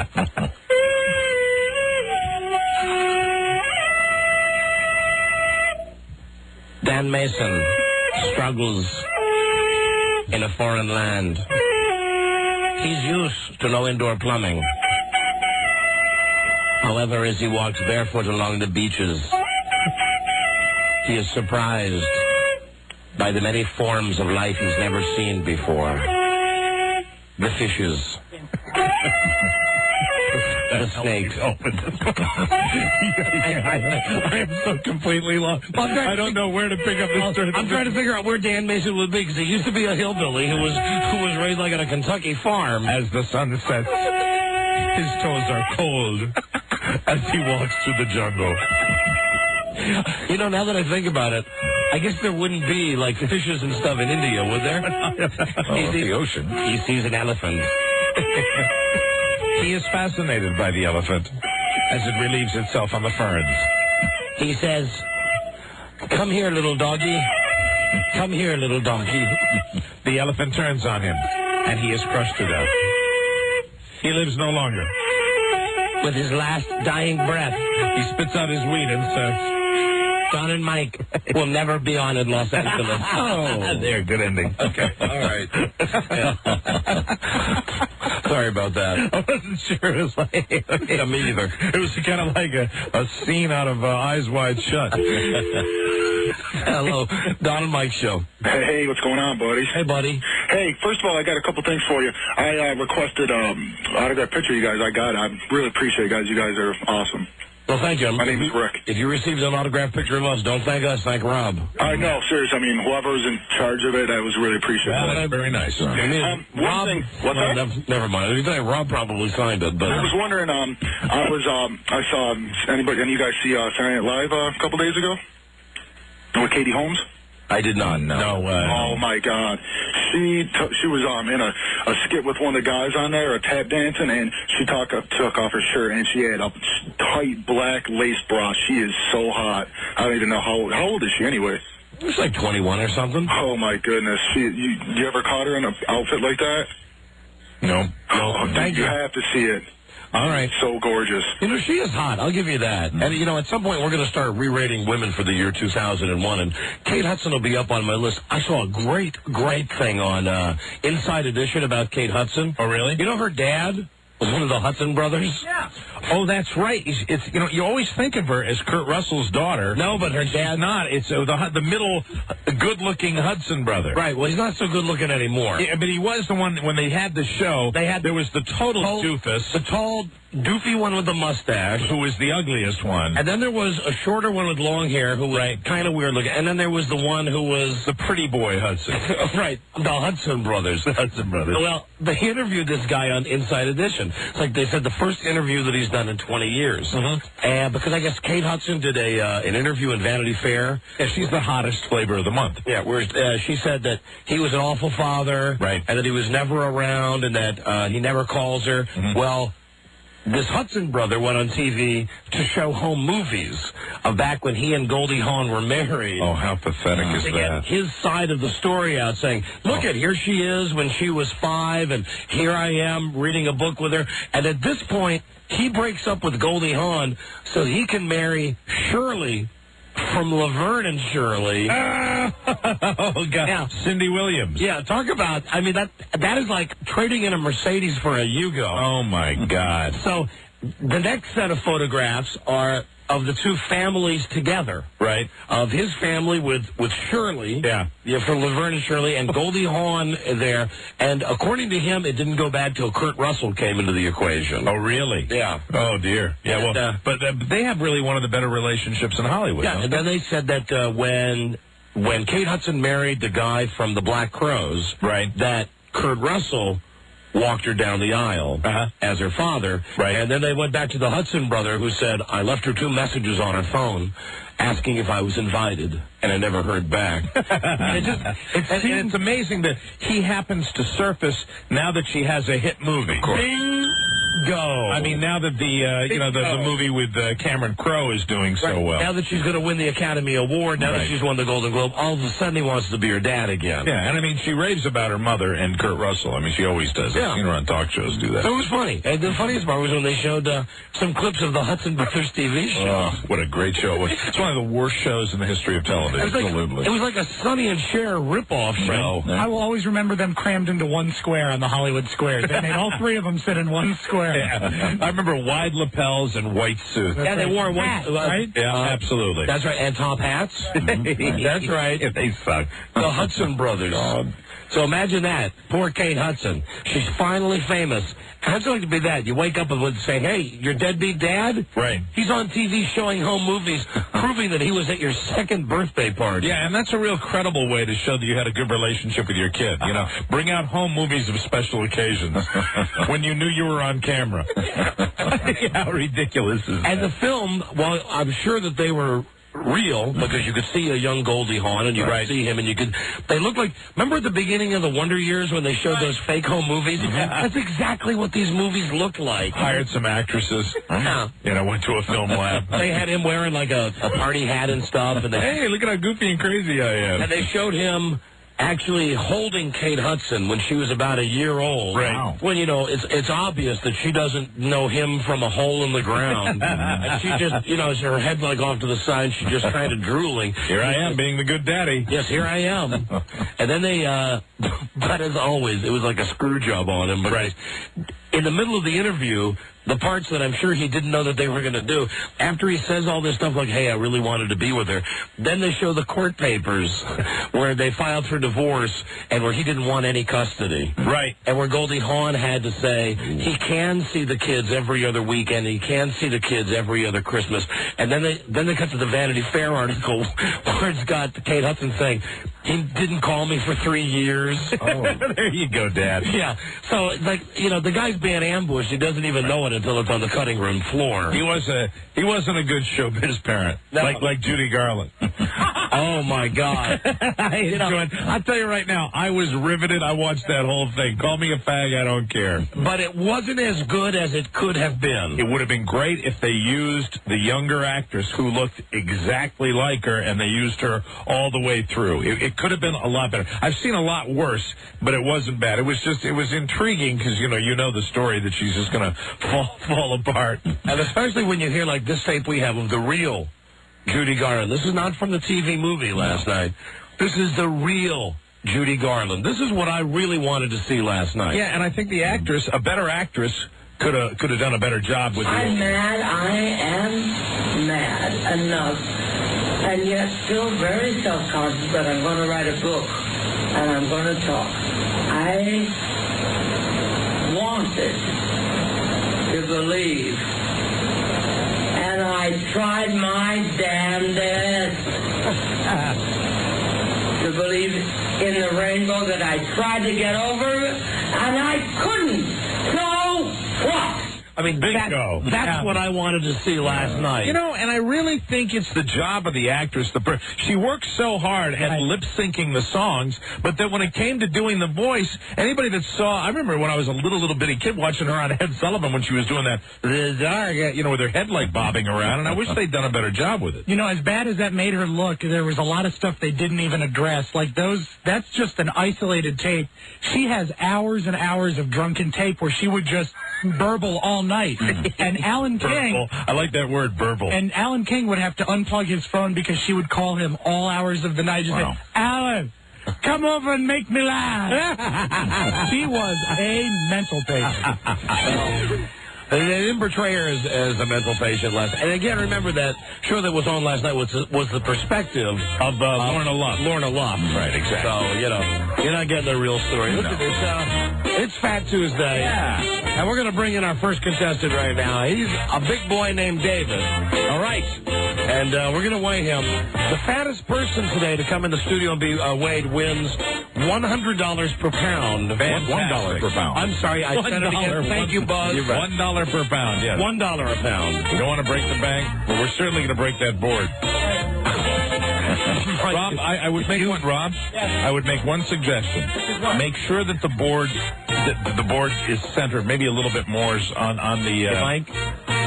You've got a contestant now you haven't seen yet. This is not the Nutty Professor guy. Okay, here's the other guy. Here is David. Here's a member of the Big Man's Club. Hello there, David. Hi, David. Hi, how you doing? How are you? Happy Fat Tuesday, David. Hi, David. What do you estimate your current weight to be? Well, actually, I weighed myself before I came in. Okay. Because I anticipated the being over the scales. Okay, so what's your weight? 552. 5'5", 552. All right, now 552, since the weight limit on each of the scales is 300, we should be okay with that. So what we're going to be doing is getting a confirmation of that weight. That elaborate setup we have, how do you think that looks to you, David? What do you think? Well, will I get charged if they break? No, you will not. You won't. No. Absolutely not. Okay, very good. Can I ask you a couple of questions first? Sure, go ahead. Okay. He's looking at you like, okay, here it comes. You know what? I'll wait till after you get weighed. All right. I'll wait till after you get weighed. Okay. I just want to ask the questions like a lot of people would be curious about. All right, hop on. All right, here we go. All right, here we go. Here's the weighing. Don't hop. There'll be no hopping. Don't hop. All right, here he goes. No hopping. And he's stepping on the scale. It's a good sign. They're not breaking. Ready, Charlie? Okay, now we're going to get a reading from Charlie on the left scale and a reading from Robbie on the right scale. Ow. All right, you guys, what do you have? What do you have, Charlie? 306 on my side. 306. I got 256. So that's 562. 562. 562. Way to go, David. Good job. 562 pounds. Way to go. All right. So what was your reading before you left home? 552. All right, so we're very close. That's good. That's good. That means that our scale system is working fine. Close enough. All right. Man. What size pants do you wear, can I ask? 72s. 70. Have you been heavy most of your life? Oh, all my life. And it's the never-ending battle? Or do you say, you know, what the hell? After, well, you know. That was going to be my next question. At what point did you just give up? I mean, was it at 300, 400? Honestly, I didn't know I was this big until today. I mean, listen, you're fat, but if I was to look at you, I wouldn't think you weighed 560 pounds. Right, and now you look like maybe, I guess, 4. If you see me sitting down, I'm almost perfectly round. So, wow. I have a question for now. Have you been heavier than this? No, this is it. This is it? Yes. Okay. All right. Well, maybe this will be the payday for you. Yeah, I was hoping to go out after this and maybe buying a stock of Slim Fast or something. So you are you saying that weighing yourself today is the first time you've weighed yourself in a long time? Yeah. Well, and it was a kind of an awakening for you or anything like that? No, you can't weigh on a household scale. Right. Exactly. How did you weigh yourself at home? Actually, yeah, I had to go to a feed store. You went to a feed store? Yeah. You know, somebody was telling me that, like, meat packing places and a feed store. Yeah. So you went to a feed store and just hopped up there? Yeah, I said, could you weigh me? And they said, sure. Oh, good. What kind of car do you drive? A Buick LeSabre. Yeah, that's a good ad for a Buick LeSabre, absolutely. That's a big car. And here's a really personal question. Okay. When you go number 2, is it a problem to take care of the business with the toilet paper? It's probably more a problem than the normal person, but... How do you deal with that? Do you do the extender thing, or you get the tongs or anything like that? Just deal with it if it's a particularly bad day, as everybody's had, then you go right for the shower. Yeah. Oh, all right, I got you. All right. Good for you. All right, well, David, thank you for coming in. I hope you win. You the man. Thanks for answering our questions. Thank you. A little perspective, and you're going to be going on a little diet after today. Oh yeah, definitely. Okay, well, let us know how you progress on that. Okay, well, thank you. All right, fantastic. All right. Thank you. Good luck, David. There goes David. 5'6". And probably, boy, I would estimate his height to be 5'4". Maximum. If I was just thinking maybe 5'2". Maybe 5'2". He's tiny. Not a tall guy. He's not Rob, ask David how tall he is. Seriously, because we didn't get that statistic. He's tiny, but he's not tiny. You know what I mean? Yeah, it's hard to tell how tall he is. Well, really, I mean, I know that this probably won't strike him as a compliment, but I would have, if I was the guy at the carnival, guess the weight. Yep. I would put him at 400 pounds. Yeah. And that's funny that he mentioned that. I mean, because he came in and he said, well, maybe I'll be going for the Slim Fast after that. Sometimes when you make all of a sudden you become aware, you see the number and it shocks you. He's 3'6" tall. No. Kidding. He's 5'4". Hey, I nailed it. All right, very good. I guess 400. He'd be a big winner. He'd win a stuffed animal at the carnival. And, oh, my God. Here comes our next contestant. This is a much taller man coming in here. Is this Marvin coming in next? He's sure not starving, Marvin, I'll tell you that. Now, this contest is open to both men and women. Right. Yes, we have a separate male and female category. Let's welcome now. Hi, Marvin. No longer starving. Marvin is all big. Now listen, we may already have. I think we got a winner. A change. Yeah, and I think there's no question that we've got a winner. Just looking at Marvin, absolutely. The last guy. Yeah, I got him beat. I bet you do. Absolutely. I wonder if we've got the capacity for Marvin. Hi, Marvin, where are you from? Originally from Whiteville, North Carolina. All right. I live in Reston, Virginia. Really. You live in Reston. And what do you do, Marvin? I drive with a Nova Blue. I'm a driver. A driver. All right. All right. Fantastic. And how tall are you, Marvin? About 6'1.5". 6'1.5", and you would estimate your current weight to be 580 pounds. 580 pounds. Well, that's good because we got the scales that can do it. Yeah. Marvin, step on the scale. All right. Very good, Marvin. And then we're going to ask you much of the same questions that we asked the last guy. Hop up there. All right. Good luck. Help give Marvin a hand here. Tell you what, Marvin's got some tan middies. He does. He's got a much nicer rack than the last guy had. In 3, 2, now. All right, what's your number, Rob? I got 258. What do you got, Charlie? Well, the last number I saw before it went to ERR was 327. But Add them up, Robbie. I don't know that that's accurate. 585. 585. We have a new leader. Way to go, Marvin. I joined in the crash. I lost about 60 pounds. You already lost 60 pounds? Yeah. Hey, way to go, Marvin. All right, now step up here, Marvin. We got questions we'd like to ask you. All right, so you said you joined Jenny Craig, so you have lost weight. I lost about 60 pounds with Jenny Craig. Wow. 60 pounds, and you're still doing it? You're still doing the Jenny Craig? Yes, I am. Oh, very good. So I guess for you, the point when you decided you had to do something was when you weighed over 600 pounds? Yeah, when I, Was that the biggest you were, over 600 pounds? Yeah. Okay. I was about 600, close to 640 pounds before 640 pounds. Before I joined Jenny Craig. And well, that's good ad for Jenny Craig. You've knocked off 60 pounds doing that. Have you eaten Jenny Craig yet? I mean, yes. Okay. All right. I like it. It's all in the man. You got to be strong. You're the man. You got balls coming down. Yeah. You know what? All the contestants, I'm giving all the contestants a round of applause for having the balls to come down here and come on the show. All I know is to do that. People see me every day. I ain't got to be saying much. No, you know. Everybody know I'm big. You're big. Everybody see me every day. We're big, too. Absolutely, Marvin. We should get our pictures taken next to these guys because you and I would look like Gwyneth Paltrow. I think maybe a photo op would be wonderful. Yes, that would be a real good idea. But we fought the battle. I mean, really. I mean, it's all relative. Marvin, the question we have. Well, first, what kind of car do you drive? I got a Chevy van. That's the second Chevy product, bro. And when you have a nice number 2, are you able to do the toilet paper stuff? Yeah. You can. Hey, good. There you go. All right. Okay. We're just curious. We've read stories about guys who have to use, like, tongs, extenders, sticks and stuff. I ain't got that bad yet. All right. Okay. Good. That's all right. Very good. Thank you, Marvin. Get out of here. Good luck. We'll let you know if you win, Marvin. All right. Thanks for coming in. I tell you, I mean, right now, I would say because of his height. Hey, Marvin, how tall are you? 6'1". 6'1". Yeah, he's big. He looks football player big. Way to go, Marvin. Thank you, Marvin. Thanks a lot. Bye-bye. There goes Marvin. Marvin is so far the leader. Mm-hmm. Wow, that's good.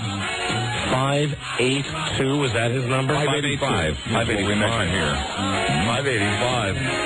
Wow, welcome to Fat Tuesday. Hey, good job with Rob and Charlie getting the weights there. Where are the chicks? This contest is open to women, too. Yeah, big women. And, I'd like it right now. I'd like to say that the guys are stepping up to the plate. We've got real heavyweights that are coming down here. I thought we got like a 400-pound guy. Yeah. And that's, that is balls to come down here and do. I admire people that do that. And I'm also serious. You and I got to have our pictures taken. Oh, yeah. Wouldn't it be nice to feel good about ourselves once in a while? Jesus Christ. Wow. We look like male models. All right, well, thank you, David. Thank you, Marvin. Now, listen, our doors will be open. Do what you want. For the next couple of hours. Come on down. Fattest guy, fattest girl. We pay $1 a pound. Fantastic. On this Fat Tuesday, we will be right back. Number 1, Arbitron rated, The Don and Mike Show.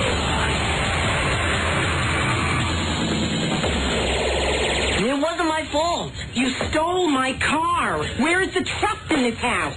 When I get confirmed, I'm going to be a man. So how come I can't drive? Oh, you really want to get into this, huh? Who was that man that we had to pick up at camp last year for bedwetting? That was the year before last. You could have killed those girls. Yeah, that would have been interesting. What? What did you just say? Death just shows the ultimate absurdity of life. What is this? Are you trying to get me to lose my temper? Because I'm about to put you through that goddamn window. See?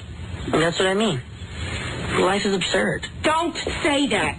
God forgive you. There is no God. Hey! Oh, for you. Well, maybe they're right.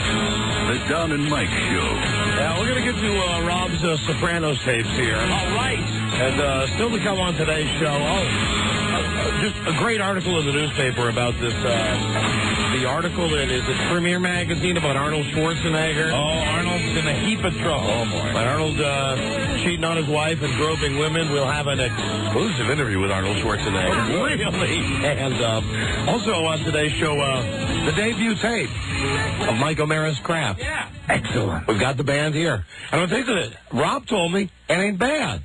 Well, you know, we're practicing and we're doing what we can. The tape itself, the recording was done like with one of those little boom boxes in the corner of the basement. Right. So I'm not sure how good it'll sound, but we did a song that we worked on a little bit, and you know, I'm prepared for everyone's evaluation. And please be brutally honest. Rob has told me that it's not that bad. Well, I think we're going to get better. That's all I'm going to say. I think we're going to get a lot better. I think we got a long way to go. I honestly will say this. When I set out to record it, and I was all excited because this is going to be funny. Right. There's nothing to make fun of. It's your solid. Oh, I know. Let's not go crazy. Let's not get too happy, Rob. Hello, Don and Mike Show. Hello? Hello, you're on the air. Hi, how are you? Hi, we're great, thank you. I have an idea about your contest. Instead of doing the total weight... No, you don't understand. The contest is already underway. The rules have been established. Okay, but just listen to this idea for next time. Oh, we have to? Why? Well, because it's a good idea. Is the idea that we'd be OJ and you'd be Nicole? Hey, I have an idea real quick, ma'am. Can I jump in? Can we do a contest for the most annoying C? Rob. What? I know we only like to do one contest a show. Rob. But then we have to listen to this because it's really good. Okay. Rob, I think I had her. I think I had her at OJ, okay? Right? I think that's piling on. Yeah, Rob, that wasn't very nice. That's right, honey. Rob's got a lot of issues. That's right. I believe I had you when I implied that perhaps we should simply cut your head off. Oh, God. No. Now, listen, we got the contest set up, but if you can tell us in 15 seconds or less, what great idea do you have? Okay. You should do it proportionally because someone who's 5'4" and 5'65" is a ratio of 8.8, and someone who's 6'1" and 5'81". Honey. Horrible idea. 8.1, so the guy who's 5'4" is really fat. Horrible idea. Honey, listen. No, size alone, you got to give the people the advantage. They're simply bigger. Nicole, we are paying $1 a pound. Okay. Simple contest. All right, well, I tried. Thank you. Did. You did indeed. Love your show. Love you. We love you. Thank you. Bye-bye. Bye-bye. You should come down here and let us weigh your brain. What do you think? Maybe, 16 ounces? An hour. Hello, Don and Mike Show. Hello? Hello? Yes, I can't come in now, but can you put me on the list so if someone weighs more than me, I should know that I don't have anything bad to feel, to feel bad for? You don't think it's the lady? I think it's the share. You think it's the share lady? What? Is this you, share lady? No. If it's the share lady, I really wish you'd come down and play this game because I bet you could win for the female side. I don't know who the share lady is. Or is this, what's that guy's name, Chris? No. What's that guy's name that fools us all the time? I don't think this is a dupe caller. I think this is a legitimate caller. What's your name, ma'am? You don't have to give a last name. What's your first name? I want to stay anonymous. You want to stay anonymous and you don't want to come down here? I can come down, but if... Why can't you come down? What? Why can't you come down? Listen, I live in New York. Oh, you live in New York? Yeah. Oh. So how much do you weigh? 200. Oh, 200? More. Yeah, a little more. We had a guy, obviously you won't hear it until tape delay today. Yeah. The guy who's in the lead weighed over 580 pounds. We know that we're going to get a woman that'll come down here and weigh over 200. Over 200? Yeah. Easily. Yes. Don't worry about it. You're Elle McPherson, honey. We're hoping we get a woman to come down here that weighs over 300. Okay. And maybe if we're real lucky, over 400. Yeah, don't worry about it. Go get yourself some KFC wings. Don't worry. Knock yourself out. You're plenty skinny. Okay, thanks. All right. Okay, hello? Yes. Because you live in Washington, D.C., you probably will talk to the president before me, right? Yes, Yeah, probably. absolutely. Absolutely. Mm-hmm. Tell him hello, okay? We will. You got it. Okay, bye. All right, bye-bye. Big W woman. Hello, Don and Mike show. Good morning. Good morning. It's Arnold calling, I believe. Is this Mike the TV boy? How are you? Is this Mike the TV boy? Yeah. Hey, hi, Arnold. I want to ask you a bunch of questions. What are the questions? First, I would like to just get to know you. All right, go ahead. Ask us anything. Arnold Schwarzenegger on the phone, everybody. Who is your daddy, and what does he do? That's a difficult question. What's the next question, Arnold? Who are you? I am Don. And I am Mike. I'm Detective John Kimball. Hey, you're Detective John Kimball. What are you? Are we under suspicion? Yes. Suspicion of what? Tomfoolery? Hijinks? You lack discipline. We lack discipline. Yeah, that's probably accurate. Yes. Hey, listen, are you cheating on your wife, Maria Shriver? Yeah. Do you like to grope women? You son of a bitch. Oh, wow. Hey, Arnold. Arnold, what'd you get on? What?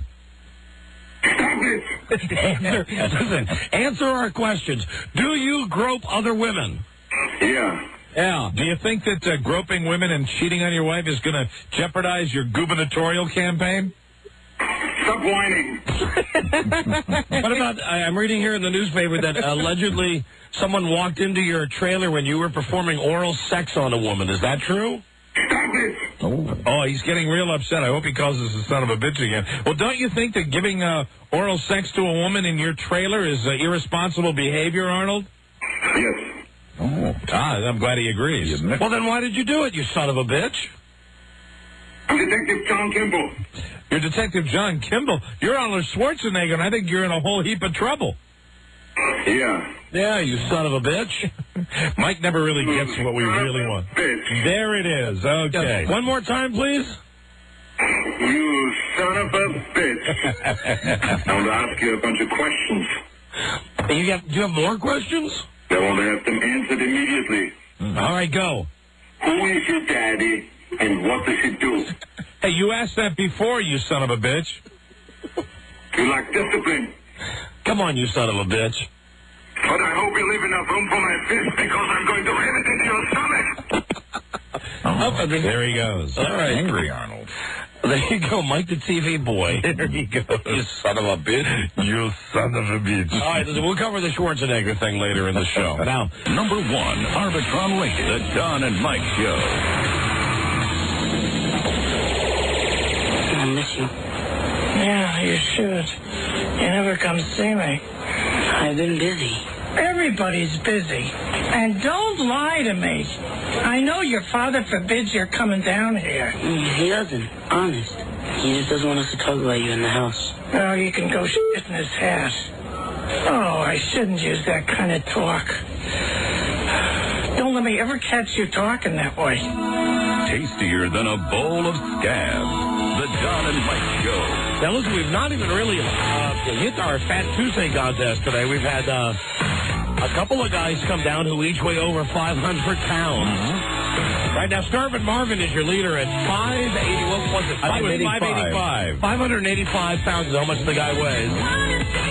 If there's a fatter guy out there on this Fat Tuesday, And we're still waiting for our fattest woman. yeah, come down to the Don Mike World Broadcast headquarters. We'll put you on our scales. We'll weigh you for Fat Tuesday. Yeah. Absolutely.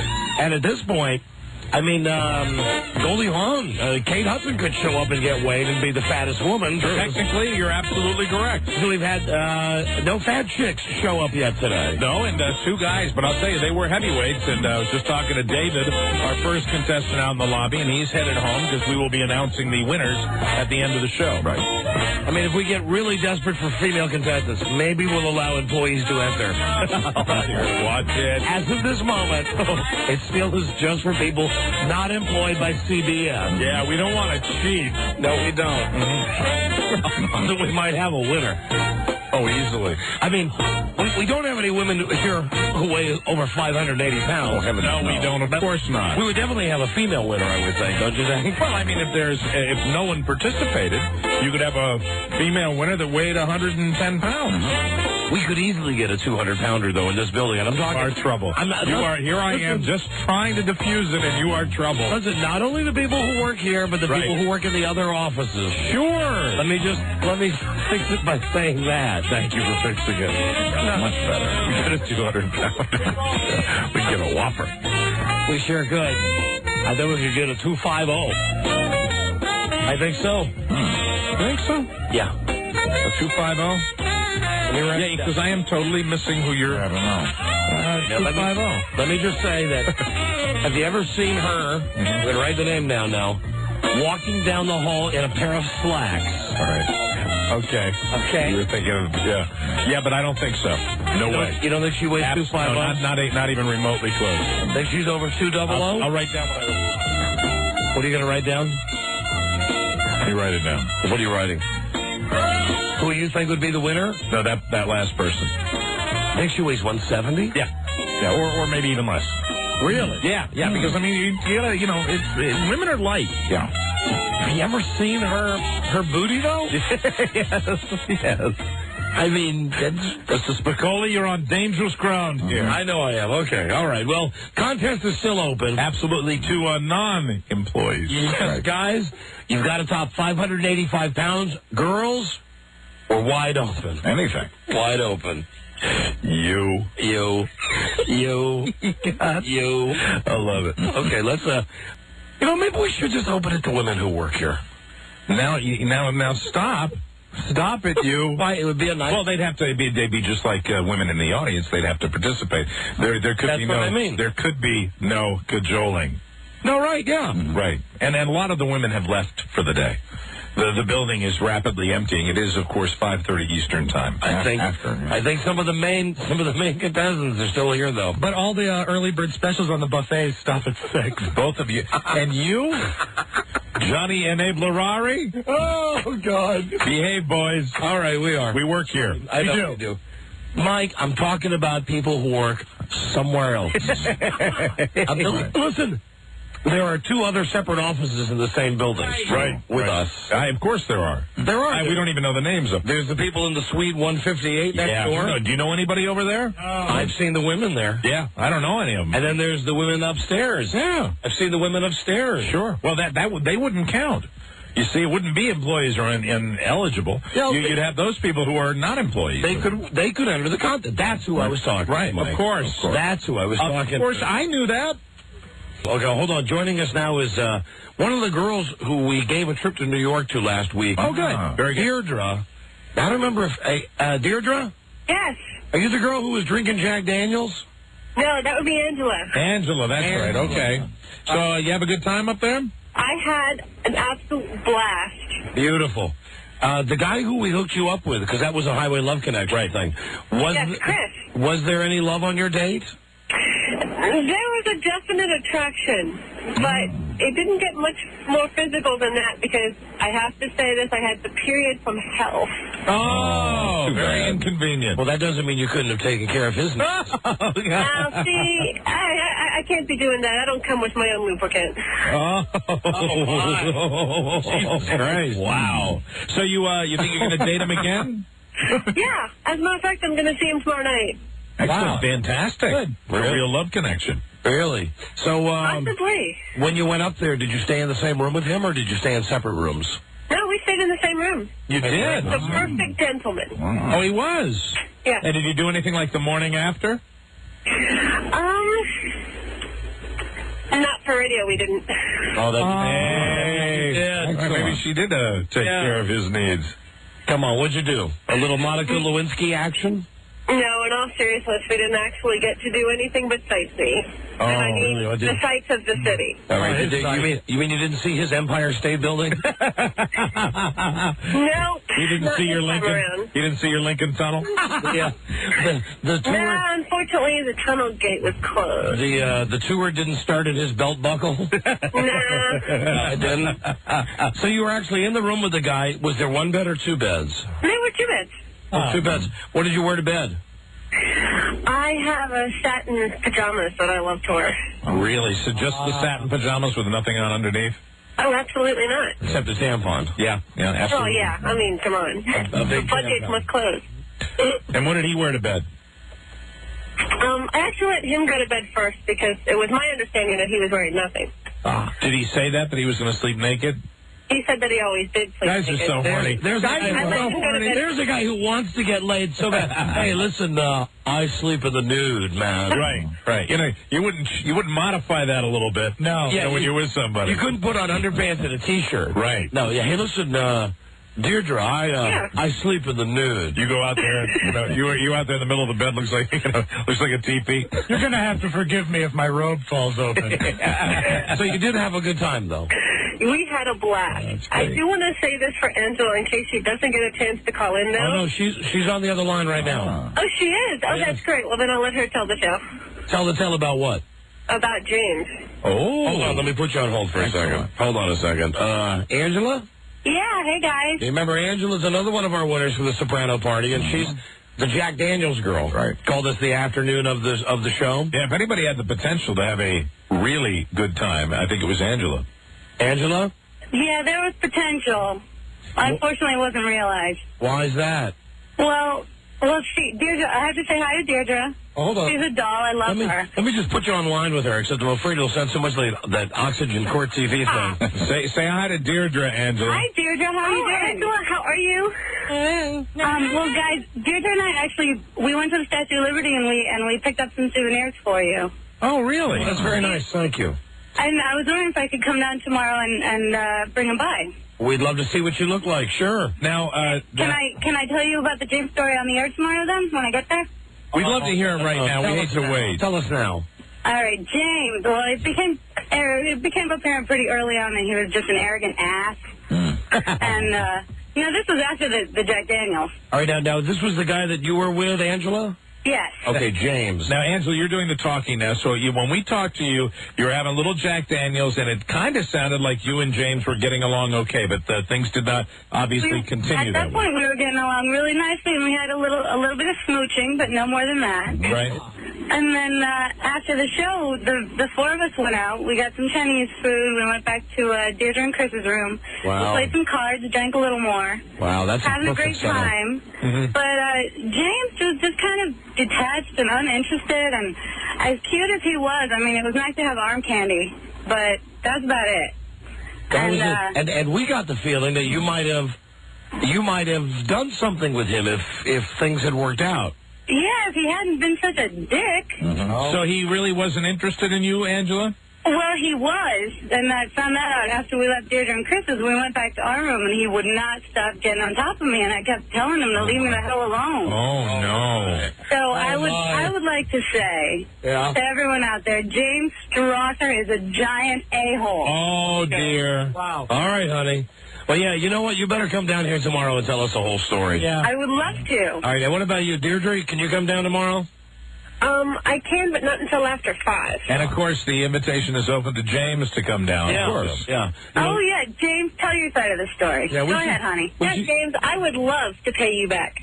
We should get these two girls down here together. James did something, obviously, to have both these women hate him. Well, he jumped on top of Angela, right? He jumped on top of Angela. She's got to and Deirdre, what? Well, you didn't like him either? Well, let's just say that the story from him became a lot different when he realized, because Angela needed to go back up to the room to get her room key, and when I showed up, he started sounding like a completely different guy. Really? How so? What was the difference when you were alone with him as opposed to when he was with Angela? Oh, I wasn't alone with him. I accompanied Angela. But when he was talking to just Angela, he sounded one way. And then all of a sudden, when he saw me, he started acting like he was all innocent and that all of a sudden he didn't understand what was going on. Yeah, he said to me, he's like, Angela, what happened last night? I totally blacked out. I was so drunk. Yeah, but he didn't say that till he saw me there. Mm-hmm. You know, we're going to have to get these girls down there to figure out what the hell they're talking about. I'm a little confused, and I wouldn't mind hearing from everybody. All right, listen, girls, hold on. We'll get you both down here tomorrow at the same time. Hold on. Thank you, Angela. Thank you, Deirdre. We'll see you girls tomorrow, okay? All right. All right, hold on. Hold on. Wow. Couple of hotties we sent up to New York City. Yeah, and they had a little trouble with James. It's a lot of fun in the city. Hey, James. Hey, James, you better call us, you rat. What are you doing jumping on top of that girl? Come on now, James. James. Why couldn't you have been like the other guy? I sleep in the nude. Yeah, right. And then he's a perfect gentleman. Yes, right. You know, absolutely. I sleep in the nude. If you'd like to come over. And you know that's the play. Right. Sure. It's unspoken, but it's the guy thinking that by saying that it will naked. It will throw the woman into a frenzy of erotic desire. She's going to lay over there. She's going to look at me and wonder what might be under the sheets. Absolutely. And then he probably was awake all night long, just sitting there going, touch me, please. Touch me. God. Giving her subliminal messages. Please. F me. F me now. Are you comfortable on your side of the bed? I wonder if touch me. You're lonesome tonight. I'm just over here. It's 4 a.m. I'm awake. I'm naked. God, please come over here. No. I sleep in the nude. I'll be over here. Nude. Meanwhile, the other guy goes back to the room, like, jumps on top of her. I love you, I love you, I love you, I love you, I love you, I love you, I love you. I love you. Kiss, kiss, kiss, kiss, kiss. Time out. A nunny's Connie. Well, it's Fat Tuesday. We got a girl here. All right. Now, apparently we had quite a few girls out in the lobby. Once we announced that there were no women in the contest for Fat Tuesday, and all the women left when this woman walked in. Not that this woman is a 500-pounder, but she happens to be with child, which is perfectly acceptable. She's carrying one in her arms, and she's got another one in her belly. Very good. That's the way to play it, I think. Now, hi, what is your name? Angela. Hi, Angela. Where are you from? Fairfax. All right, Angela. How far along are you? I'm due in May, so I'm 6 months. 6 months pregnant. 6 months. And when you are not with child, normally, what do you weigh in at?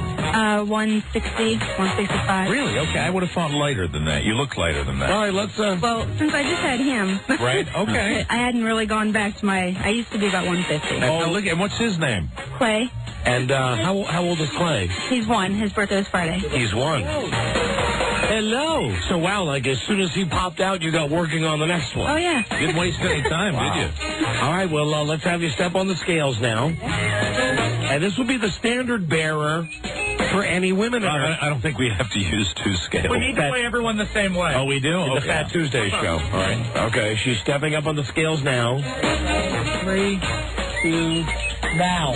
Okay, what do you got there? Rob, your number is? 91. 91. 187. 187. Congratulations. Hey. And here's the ball for Clay. Hi, Clay. You want a ball? There you go. Very nice. Hi, Clay is fascinated with me. Hi, Clay. You win the staring contest, Clay. Be afeared of all disc jockeys. That's the policy. All right, thanks for coming down. Thank you. 187. That is the weight for women to beat. If you're listening to us right now, you're a gal, and you weigh over 187 pounds. Right. Come down because we're paying $1 per pound. Did I just see another guy coming down the hallway? I don't see how they're going to beat the 285? The 585-pound man. I think he's going to try, though. Is there a big man coming? We got another guy. Very good. Another guy. All right, put the board down. Well, you know something? There might be a chance here. All right, Fat Tuesday continues high. What's your name? Andy. Andy, where you from? Baltimore. Now, Andy, you must have, did you hear the Marvin guy that weighed in at 585? Yeah, but I was doing that fun commute down on 495. I figured, why turn around? So you don't think you have a chance? I don't know. Last time I did it was about 2 years ago. It was about 525. Okay, all right. Well, you know, maybe if he's applied himself the last couple of years. Yeah, I don't think so, but I mean, there is a chance. Why turn around? You never know. All right, let's put him on the scale. For our Fat Tuesday. All righty. You got it reset there, Robbie? Hop up. All right, hop up. No hopping. Give it your best. And stand very still. We'll get a number from Rob on the left scale, number from Charlie on the right scale. Now. Charlie, what's your number? 230. Robbie, what's your number? 298. 528. Oh, hey, you haven't gained any weight. Sorry, than I thought. Sorry about that, Slim. Better today. Still, who would have thought that we'd have 3 guys showing up who each weigh over 500 pounds? That's incredible. We're delighted, but we don't, the ladies, my God, it's 187. Yeah, that's easy to beat. Well, so at least you gave it a valiant try, but you're losing weight. Congratulations. Thank you for coming down. I appreciate it. All right, Very no nice problem. meeting you. I was going to ask him all the questions we asked the other guys, but I think they're all going to give us the same answers, that they all drive Buicks and that they all do fine wiping themselves. Sure. Wiping is always a question. Right. What, Rob? What'd you scream? Disorderlies. Rated PG. Yeah. We got 3 guys today who could have been in the Fat Boys. Absolutely. Right now, Starvin' Marvin is leading the guys. That's right. At 585 pounds on Fat Tuesday. That's going to be tough to beat Starvin' Marvin. Now, I don't think we're going to get another guy to beat him. And the pregnant girl who was just here. Right. Now, she was 187. She can easily be toppled. Yeah. Right. All we have to do, we've got women that walk by here every day. Outside, not in the building. Now, not in the building. You are saying it now. No, I said walk by the window. Yeah, walk by the window on their way in the door. I didn't say that. You did. On their way down to the sales office. No. Sales? On their way up to the 3rd floor. Oh, my God. Oh, me. Oh, my. Oh, my. Oh, my. Okay. All right. Hello. Don and Mike show. Yeah, was that Karaoke Andy that was just on there, the weigh-in? Karaoke Andy? I don't know who Karaoke Andy is, sir. Hey, he's already left the building, sir, so we don't know. Oh, okay, well, thanks. No, thank you. All right, bye-bye. Hello, Don and Mike show. Hey, Don. Yeah, hi. Will and Mobile at the real Mardi Gras, the real Fat Tuesday. Oh, yeah, every year the people from our Mobile radio station, WABB, keep inviting us down. They say it's the real Mardi Gras down in Mobile, Alabama. They say that their Mardi Gras is better than the Mardi Gras in New Orleans. That's right. Are you having a good time down there? Oh, you bet it. Lake Titicaca is blowing up out here. Lake Titicaca? Yeah. Lake Titicaca. Yeah, everybody's having a good fun. A lot of flashing? You name it, boys. I'll send you a tape of it. Here at Lake Titicaca. Now that's I didn't want to say, I didn't want to say the T word for you guys. As much as I enjoy nudity and flashing, to me, those mooks that take the video cameras, right? That's ruined the whole thing. Remember we were down, where were we, in Ybor City, where they all were sitting there and they would gather around, and it wasn't all about, when it was just flashing, I think it was less, you had less packs of guys like zeroing in with cameras. I like when guys would just walk around a sign that said, "Show us your tees." Now it's this big, they're getting ready to market a videotape, and a lot of guys are pros that are doing this down there and just trying to jam in there and get their video cameras. The internet. I don't like that. Yeah. So you were. What? Bro, I'm just trying to get it so I can have some JO material so I can quit looking at the same magazine. Well, if you're hard up for that, that's okay. So you mean you really are so desperate that you're going to take videotapes of girls flashing themselves so that you can later pleasure yourself to that tape? Why not? Every guy's got to have his... That's a horny guy. Every guy's got his nut. All right. Hey, you got to have it. Thank you, my friend. All right, brothers. Y'all take care. Right. See you later. Bye-bye. Yeah, they got a big-ass Mardi Gras down in Mobile, Alabama. They do indeed. Hello, Don and Mike show. Yeah, I want to enter someone in the contest for Fat Tuesday. Well, they got to be down here. Oh, well, we'll just call her up. You know her phone number. Her name's Frida. Oh, stop it, you. Get out of here, you douchebag. I'm just kidding, guys. Happy Fat Tuesday to you. Yeah, I'm kidding, too. F you. Hello, Don and Mike show. Hey, paisanos. If anything, my wife's getting too skinny. I mean, I was yelling at her the other day, saying you're too skinny. She looked really good the last time I saw her. See her naked. She's too skinny. Really going too far the other way. Yeah, I think. I mean, she looks good right now because the last couple of weeks she's backed off this anorexic thing and she started eating a little more. Too skinny. But a couple of weeks ago, she just looked too skinny. Wow. Hell must that be like somebody to tell you that. Hello. Hey, paisans. I'll never hear it. I don't think I'll ever hear it either. I mean, I think I could lose all the weight. I'm about 25 to 28 pounds away from my goal weight right now.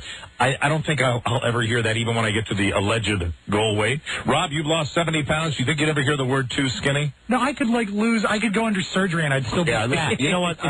I'm positive. I could catch AIDS. I'd still be fat. Yeah, too skinny. Too skinny. Too skinny. That's a funny concept. Look at that big, fat, infected guy. Hello. Hey, Stugatz. Right. Yes, you can call Tony Soprano, Jim Gandolfini. I know you have this phone number. Oh, that's right, we do. Remember that time we got his voicemail? Absolutely. Hi, this is Jim. Yeah. Hey, do we still have that number? Hey, Rob, you got that in your big master book? You got Jim Gandolfini's phone number? Sure you do. Yeah. All right, anybody want to do a little wagering? Yes. If you'll pick up? I will wager that the number has been either changed or disconnected. Anybody want to bet? Anybody want to bet on that? It was over a year ago, wasn't it? I'll bet that it still is connected. Okay, let's see what happens. Okay. Be connected. I think it's still connected. He may even be there. I think they have now finally wrapped shooting on this season. James Gandolfini. Okay, let's see what happens right now. And we'll see if he'll say hi to us if he's there. It'd be just good getting his answering machine. Hi, it's Jim. And then we ran away like it was really Tony Soprano. Well, he's an intimidating man. Right. And he knows people now. Well, we got to get back to Rob's tape. Jesus Christ. Hold on. What prize do I get if I'm right? How about a hearty handshake? Yeah. Cha. Cha. As if. Whatever. Whatever. Well, it's ringing. Sounds like a real ring, Yeah, too. might be wrong.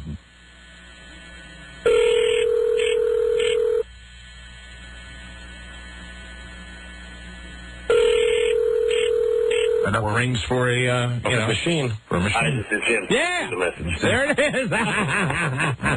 We still got his number. You guys are the winners. We still got his number. All right, there it is. Cool. Hi, this is Jim. Hi, this is Jim. Leave a number. Someday we'll have the balls to leave a message. Absolutely. Yeah, but we somehow feel he really is a mafia guy. Yeah, now we're too scared to leave him a message. Yeah. Too scared. He's scary. Scary. Hello, honey. What's your name? Valerie. Valerie. Happy Fat Tuesday. Happy Fat Tuesday? Now, you heard our other contestant? Yeah. And you thought you could knock her off? She's 187, right? Right. 185. 185. Was it 85 or 70? 7. Mm-hmm. Okay, 187.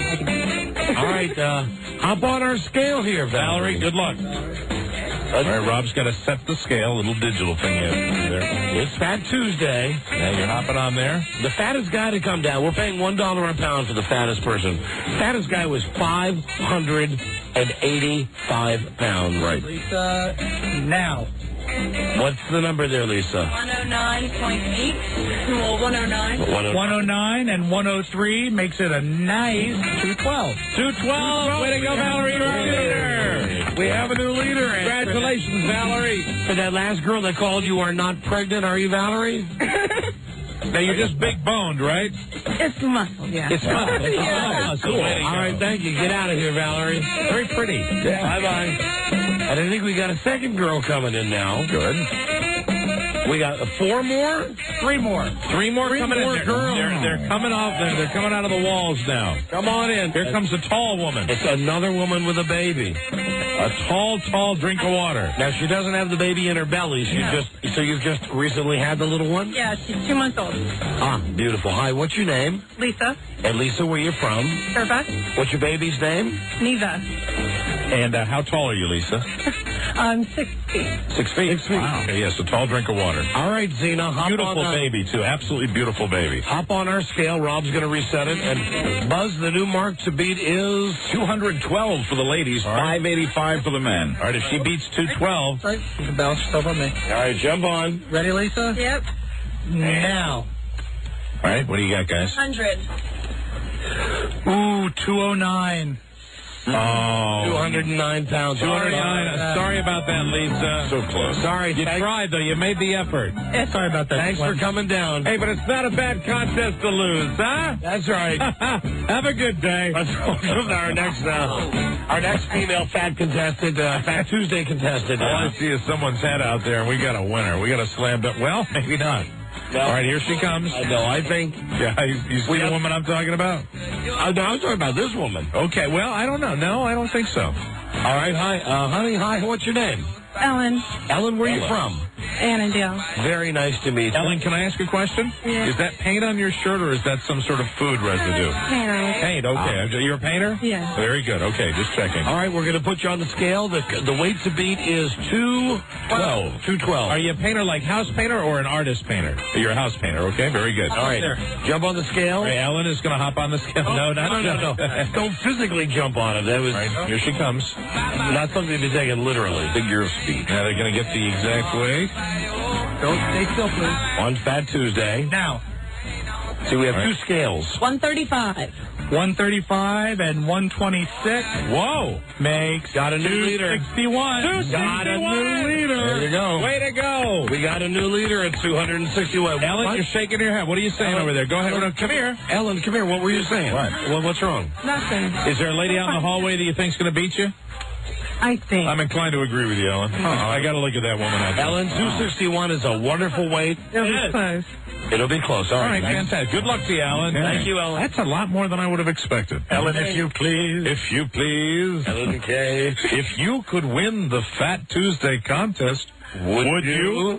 What are our contestants' favorite foods? All right, here comes our winner. Okay, you're right. Yeah. You're right. Hi there. Yeah. Here she is. Yeah, no question. Hi, what's your name, honey? Meg. Meg, where are you from? Southern Maryland. Matter of fact, you went to Stratsville, didn't you? I went to Surrattsville Junior High. I did. At, what years? Like 1970? Answer me these questions, Dries. Early to mid-70s. Yeah. Yeah, I perhaps. graduated 77 from the high school, and I went to the old junior high. All right, so did I. Yeah, perhaps this girl was a classmate of mine back in junior high. Fantastic. Do you remember Don from those days? Shoot. I'm 42, and I know you must be getting close. I am 42. I'm the exact same You're both age. the same age, so you kids went to school. Well, how about a hug? I'll give you a hug. Come on, go around and give Don a hug. I'll give you a hug. This is a reunion of sorts. Wow. Fantastic. High school sweethearts. Yeah. Oh, that's great. There she is. Yeah. Look at that. Hey, listen, God. I don't want to let my friend Mike out on this. You bet. You're the man, Don. Hey, way to let me think. Give Mike a nice big hug. Baby. There you go. Okay. Don't break him. Don't break him. All right, fantastic. Fellow Surrattsville Hornets. And here to win, and I'd say you got a good chance. Now, very gingerly step on our I mean that as a total compliment. I hope you know that. Very gingerly step on our scales. Okay. For our Fat Tuesday contest. Beautiful shoes. Thank you. Standing by Lisa, and don't laugh. Makes the needle wiggle. Don't laugh. Go. Got it. Lisa, what's your number? 253. 253, which is the upper part of it, and we have 433. 433! Yeah! And 33 pounds. Way to go, Meg! Way to go, Meg! All right. That's got to be a winning number. And you carry it beautifully, Meg. Absolutely. Thank you very much. You do indeed. I came here, born 12 pounds, 13 ounces, so I was never going to be a size 3. There you go. All right. It's the right attitude. It's going to pay off for you, hopefully, today. Congratulations, Meg. We'll let you know. All right. And go Surrattsville Hornets. Good luck, Meg. Wonder if Marvin has a significant other. Wow. Meg. That was fantastic. And a high school reunion. That's great. You don't remember, Meg? I mean, I would think I remember the biggest girl in our school. I don't. Can I tell you something? Yeah. Meg was like average. Really? At Surrattsville Junior High. Oh, really? Okay.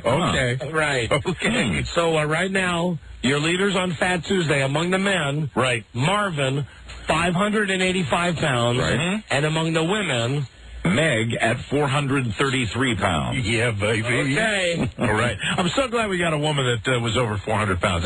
That means the contest really, this really worked today, you know? Great. Yeah, it's really a Fat Tuesday contest. It really is. And time's running out. We're going to be declaring our winner very soon. Very exciting. So if you're, if you're at Burger King or something right now and you're trying to get that extra weight on, that's right. Come on down because the show is almost over. Almost out of time. If you're power eating, tip the scales at the last minute. Okay, now listen. We have to do another break, and then we're going to make it back to the. We've had so much show today. Yeah. We've never called all the Mardi Gras phone booths in New Orleans. We never did our Arnold Schwarzenegger bit. We never got around to that. And We never heard the debut of Mike O'Mara's band Crap. Oh. Is that going to happen tomorrow? Yes, tomorrow in the first break. I'm going to call all the crappers tonight and have them listen. Very early in the show. And who's this now? Hello, Don and Mike show. Hi, I think I should win the money. I'm the biggest female ever to be on your show. Really? I did strip trivia 2 years ago. Who is this? This is Antoinette, the black female. Oh, baby. Antoinette, how much you weigh, honey? At that time, I weighed 369. Uh-huh. And you saw me. Yeah, and how much do you weigh now? 212. Oh, my gosh. Good. She wanted to call and brag. That's all she wanted to do. Lost weight. That means you have lost how much weight? 160 pounds. Oh, my God. Way to go. Beautiful, honey. Good job. Beautiful. Thank you. Congratulations. Come down and visit us and let us see your new svelte shape. So I don't count anymore? I was the biggest. I know you were. No, yeah. Come on down and show us what you look like now. Okay. All naked. All right. Goodbye, Antoinette. Okay. Goodbye. Bye. So that's where the bar stands right now. Mm-hmm. $5.85 and $4.33. So if you're a guy or a girl, you can beat that. Come down, get weighed. You'll win $1 for each pound. We'll be right back. Number 1, Arbitron rated, the Don and Mike Show. His sister, on the other hand, gave herself a lot of options, such as Bowdoin, Holy Cross, Georgetown. You know that Georgetown is a total reach for me. Oh, please, they'd be crazy not to want you. If I can get in there, that means I probably can get into Berkeley. Over my dead body. There are more Nobel Prize winners in the San Francisco Bay Area than anywhere on the planet. Nobel Prize for what? Back in fudge? No daft pricks allowed. The Don and Mike Show. All right, coming down towards the wire on our Fat Tuesday show, if you're wondering. First place is Starvin' Marvin with 580 pounds to 585 for the guys. That's right. Second place, David, 562 pounds. Right. Third place is Andy, 528 pounds. Wow, what a turnout. For the girls, first place is Meg. Yes. 433. Wow. Second place is Ellen, 261. Mm-hmm. Third place is Valerie. 212. Valerie. 212. Fourth place is Lisa, 209. Fifth place, the pregnant lady, Angela. 187. 187. There you go. Aren't they all? A round of applause for all of our contestants. Tonight, it's a nice Fat Tuesday. Sure is. And we'll have a winner before the end of the show. Now, time now for news and comments with Buzzy. Yes, it is. In a world where owning a radio was strictly forbidden, one man found a way to bring good news to his people. He made it up. And Buzz, I don't even have to ask. Yes? This has to be your lead story tonight. I'm here with Keith Richards. Could you say hi? This is Keith Richards, and hi to Don and Mike. Hey, this is Keith. Yeah, the Richards. This is Don and Mike. You got it? How funny is that? That's classic. How funny is that? Keith Richards says hi to Don and Mike. But now, what's the lead tonight, Buzz? Tonight, Bush on TV. Oh, Booge. Okay, Booge. Stay tuned for news and comment coming up on the Don and Mike Show. Oh, and listen. Also got to tell you, the Fat Tuesday contest is not over yet. Yeah, baby. I've just been handed a note from Lisa. Another girl who she thinks has a shot of winning. Whoa! So we'll have another weigh-in. Good. And we'll start the news and comments with Buzz when we come right back. Number 1, Arbitron rated, the Don and Mike Show.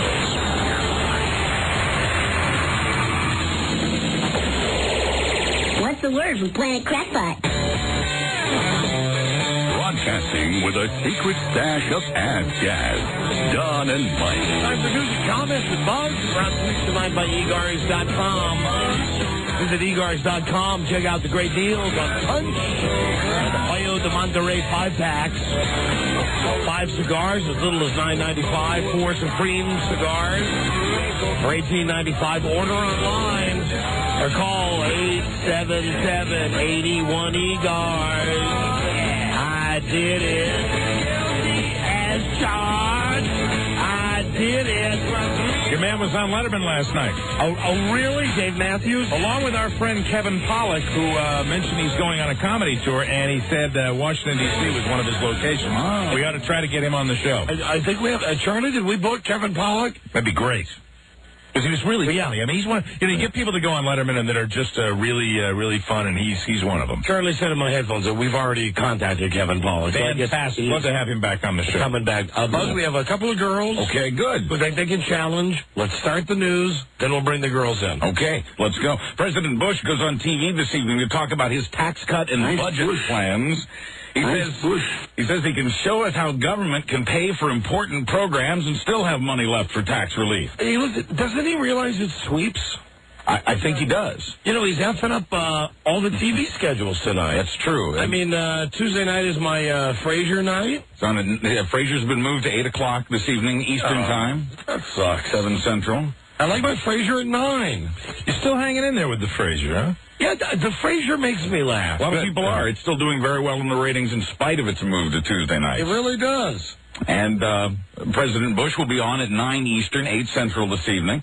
Democrats say the tax cuts he'll be talking about are too big, and a survey by ABC News and the Washington Post shows that most Americans agree. You know, since when did Fox decide that they're a real network? Oh, that was about a year or so ago. I know what you're talking about. I mean, I was thinking, wouldn't it be great if they ran Dark Angel tonight? Yeah, it would be great. They used to do that. They used to be an alternative. Yeah, you watch just plain Angel on the WB. Yes. Well, I don't like those WB shows. I don't. And UPN is just a waste of a network. You can watch, I mean, there's an Angel theme. You can watch Touched by an Angel on PAX. What's on HBO? Probably something. Angels in the Outfield. No. The deep end of the ocean. Oh, man, fantastic. With beautiful Michelle Pfeiffer. God, they run that music all the time. A&E biography. Music? Scott Hamilton. Hey, The Green Mile on Showtime. Oh, boring. Would you turn them? Are you going to turn the light out? Oh, you know what I bet I'll watch tonight? Oh, on Stars. What? Oh, I love this movie at 8 o'clock. I'm serious. Boiler Room. Have you ever seen it, Mike? No, and I want to watch it. Yeah. I want to see. Will they run it on the West Coast later? Yeah, I'm sure they will on Showtime. I got to go to a Mardi Gras. Or Stars West Coast. Oh, sorry. Sorry to get away your Mardi Gras party. Hey, it's a favorite. Oh, and on a Sci-Fi. The Day After. Oh, you know, it's always cool to watch that movie because do you remember how flipped out people got when that movie was originally when released? they thought it was real. You know what's great? There's a scene about halfway through The Day After when the lady goes nuts and runs out of the shelter and runs and trips over a cow.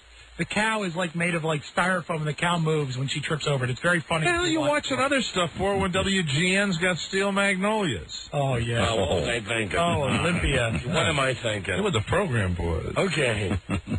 Well, the post-ABC survey shows that more than half of us would prefer a smaller tax cut aimed at middle and lower-income people instead of the big across-the-board cut the president will propose. I think a lot of us suppose he just doesn't come on TV at 9 o'clock. Have they ever? What about people that would just like a flat tax?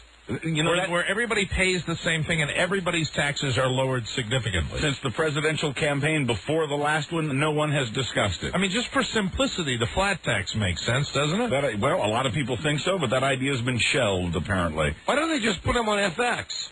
Look at what they run. What do they 2 run? episodes of MASH, 2 episodes of Married with Children, right? And then When Animals Attack. And that stays on.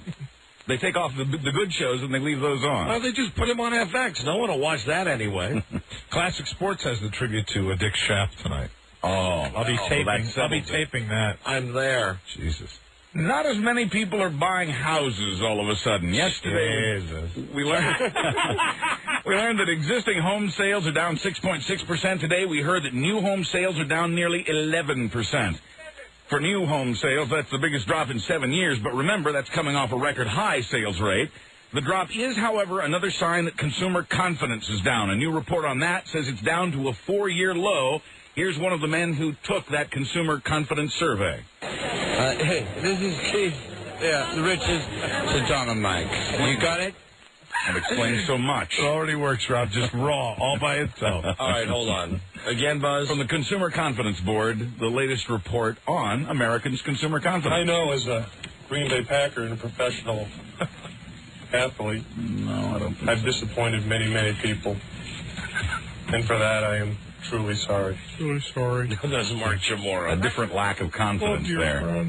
Okay, and again, it's... Consumer confidence down. Here's one of the men who took the survey. If you have a question, I know we can help you too. I want you to pick up the phone and give us a try. This call is free. Pick up the phone now. What a lovely lady. Tell them Esther sent you. She could have won our contest today. No way. All right, here's your tape, Buzz. There it is, right. We're basically asking consumers two questions. What do you think is going on right now? And the answers essentially are, it ain't that bad. But when we ask about what's going to happen, what they think is going to happen 6 months from now, we basically are getting shaken consumers.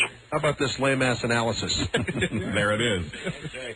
Come on, Buzz. We're trying to people listen to this show, for goodness sakes. Friend star Matthew Perry is back in rehab. There you go. Now, people listen. Matthew Perry on pills, people listen. Chandler! The 32-year-old got hooked on painkillers before when he underwent a number of serious injuries and health problems. That's what happened to Rob. What?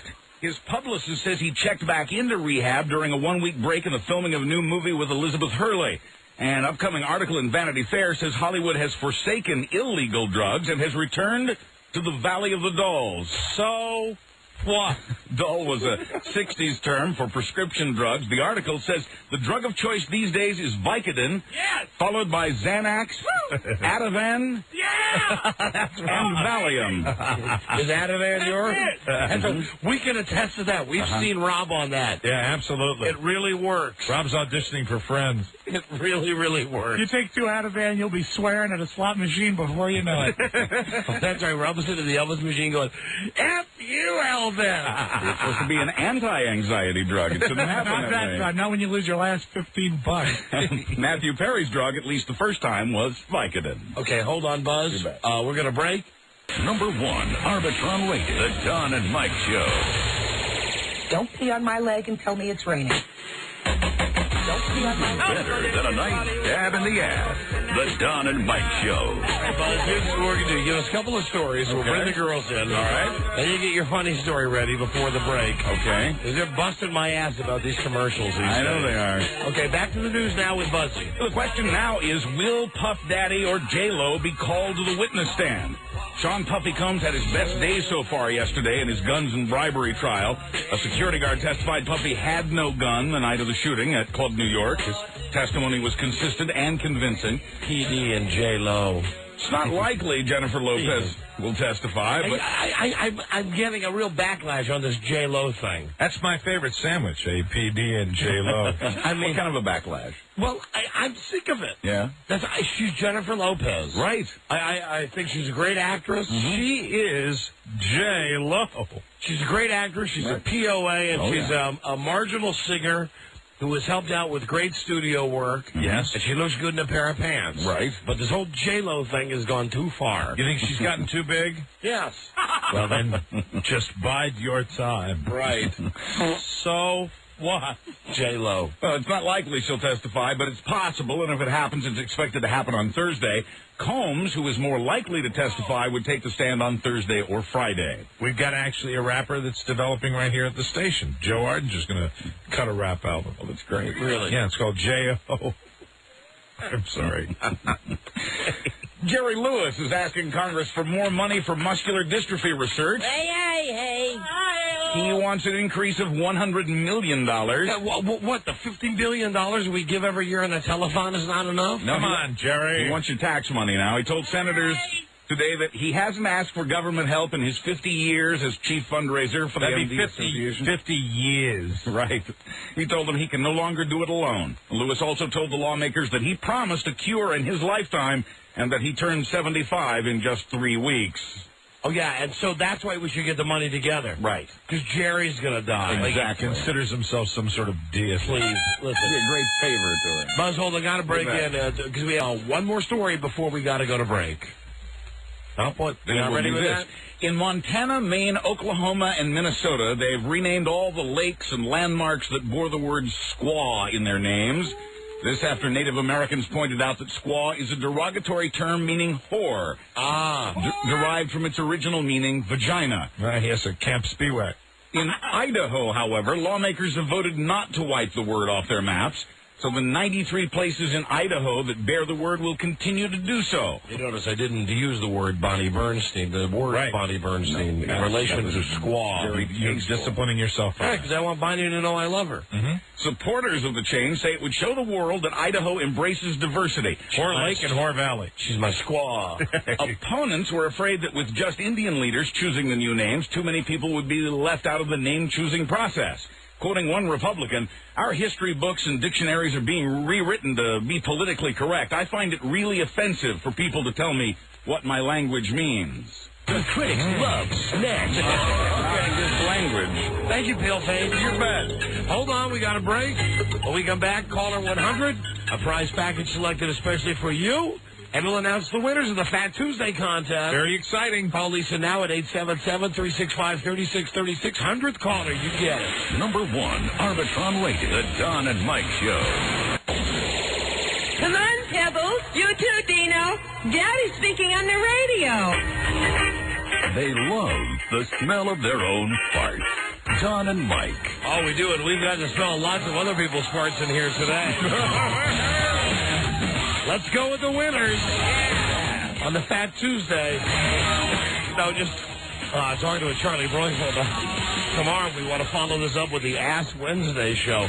I think we've had plenty. Yeah. I mean, I don't think you like the biggest ass. Yeah, we don't need to spend tomorrow looking at measuring the biggest ass. Yeah. You know, though. Ass Wednesday. Think about it with the tape measure. Yeah. Maybe we could have it done in the lobby. I'm not sure you want to have that done in the studio. Well, it wouldn't have to be a naked ass. It No. could be an ass. You know, it sometimes doesn't matter. The widest ass. Widest ass could be measured with covering. And we could pay. We had plenty of covering. $1 an inch. Right.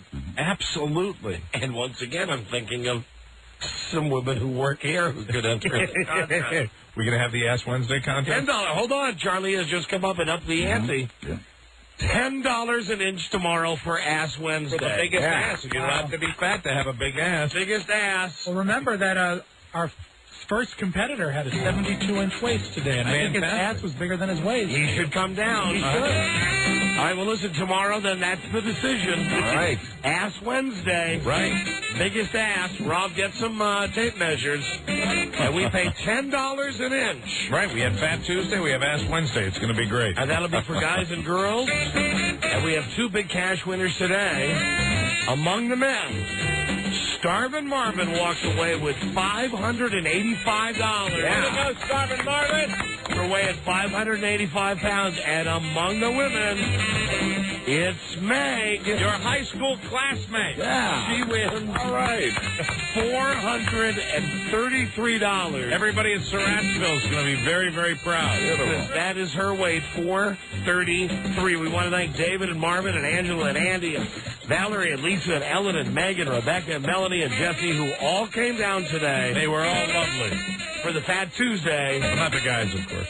And you just heard tomorrow, Ass Wednesday. Yeah. Employees not eligible. Biggest ass, side to side. Sure. With a tape measure. With $10 per inch. Fantastic. And hey, there's a regular that I'd like to throw my hat in for. I'd love to see Tom Gavin make it down here. That would be a great ass. Now, how do we do width as opposed to circumference? You just go from hip to hip. Okay, so it will be sort of like a partial, like an arc. Yeah, you won't be able to go. No, everybody's got a middle point, and you start it here, and then you go around, and that's how you start it right where Don's fingers are. Okay, You go around the back. It's simple as simple can be. Very good. Right at the midpoint of the buttock. Hip to hip. Ass Wednesday. Ass measuring on Ass Wednesday. Fantastic. You might even come in and see a little ass on someone's forehead. Absolutely. And now here is Buzz. Hi, Don and Mike. Finally, but if we didn't, Rob, I'll tell you, if we didn't offend the Catholics before, I think you kicked it over the top there. Hey, you know what, Robbie? Maybe you should get some brown makeup, and we can actually put a little brown mark on each person's forehead. Right. I would be glad to do that. A little pudding. Yeah. Well, see, guys, Ass Wednesday. the Catholic part of me says that's a great idea. That's fantastic. But you're not a Catholic. We're going to have a bunch of bishops out here protesting. You're not a Catholic. No, I'm not a Catholic anymore. All right, well, you can distance yourself from that part. I do. I remove myself from that bit about putting things on people's foreheads. Do it, Rob. Get me some brown makeup. Don't do it, Rob. And also get I'm so conflicted. stupid. Give me like a pope suit tomorrow. Give me some kind of a bishop suit or something. You're going to go, you know, I should just shut up. Because when I shut up, nothing happens. And then, you know, get him a Pope mobile. And then get a crucifix and put it on the wall in here tomorrow. Go the whole way. Go the whole way with it. Hi, Buzzy. Hi, Don and Mike. Finally, in Vienna, a supermarket employee has been arrested on charges of extortion.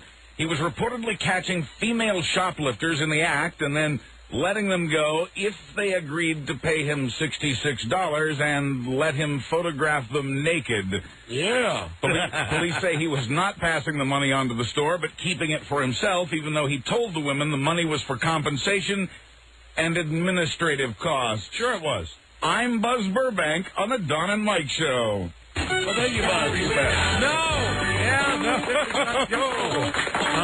Tomorrow on the show, I promise right up front, you can hear the debut of Mike's band, Crap. Yay! Crap's debut. Yes, the Crappers will be listening. Also tomorrow, the Mardi Gras recap, called the CBS president, Dan Mason. Hi there, down by the swimming pool. And you just heard it, the Ass Wednesday contest, biggest ass. $10 an inch. And come on down. I'll be glad to put a brown mark on your forehead tomorrow. Not sure what the substance is going to be, though.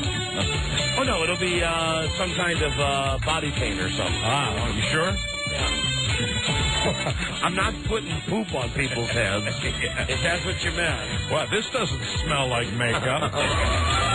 We will see you tomorrow with the all-new episode. Hello, Don and Mike Show. Ah, crap. I'm caller 100. Hey, Mike, I think that was a plug for your band. Way to go, baby. It was. Yeah. Hi, what's your name? Linda. Hi, where are you from? Reno. All right, honey. Oh, listen. How about this? A mattress. Oh. Do you want a mattress? Well, I have a brand new one, but I'll sure use another one, I guess. Perfect. Okay. I can strap it to the roof of my station wagon. Would you rather have the Soprano stuff? What is it? Yeah, I'd rather have the Soprano stuff. Okay. Very good. Beautiful. You won the Sopranos prize pack. Don't miss the special 2-hour season premiere of The Sopranos. Sunday night at 9 Eastern, 8 Central, only on HBO. Soprano soundtrack in stores now. Volume 2 coming soon. Thank you for listening. Thank you. Oh, and stay listening in Reno. Yeah, We're going to have an announcement very soon. Well, that'll be great. Too bad it didn't work out the first time, but we'll make it up to you. Thank you for listening. Thank you. Thank you. Hold on. Okay, see you tomorrow with the Ask Wednesday show. All right. Thank you, and good night, Buzz. Thank you. Good night, Don. Thank you. Good night, Mike. Thank you. Good night, Don. And Robbie. Hey, buddy. Throw your beret in the air. Just like Sydney. Tyler Moore. You might just make it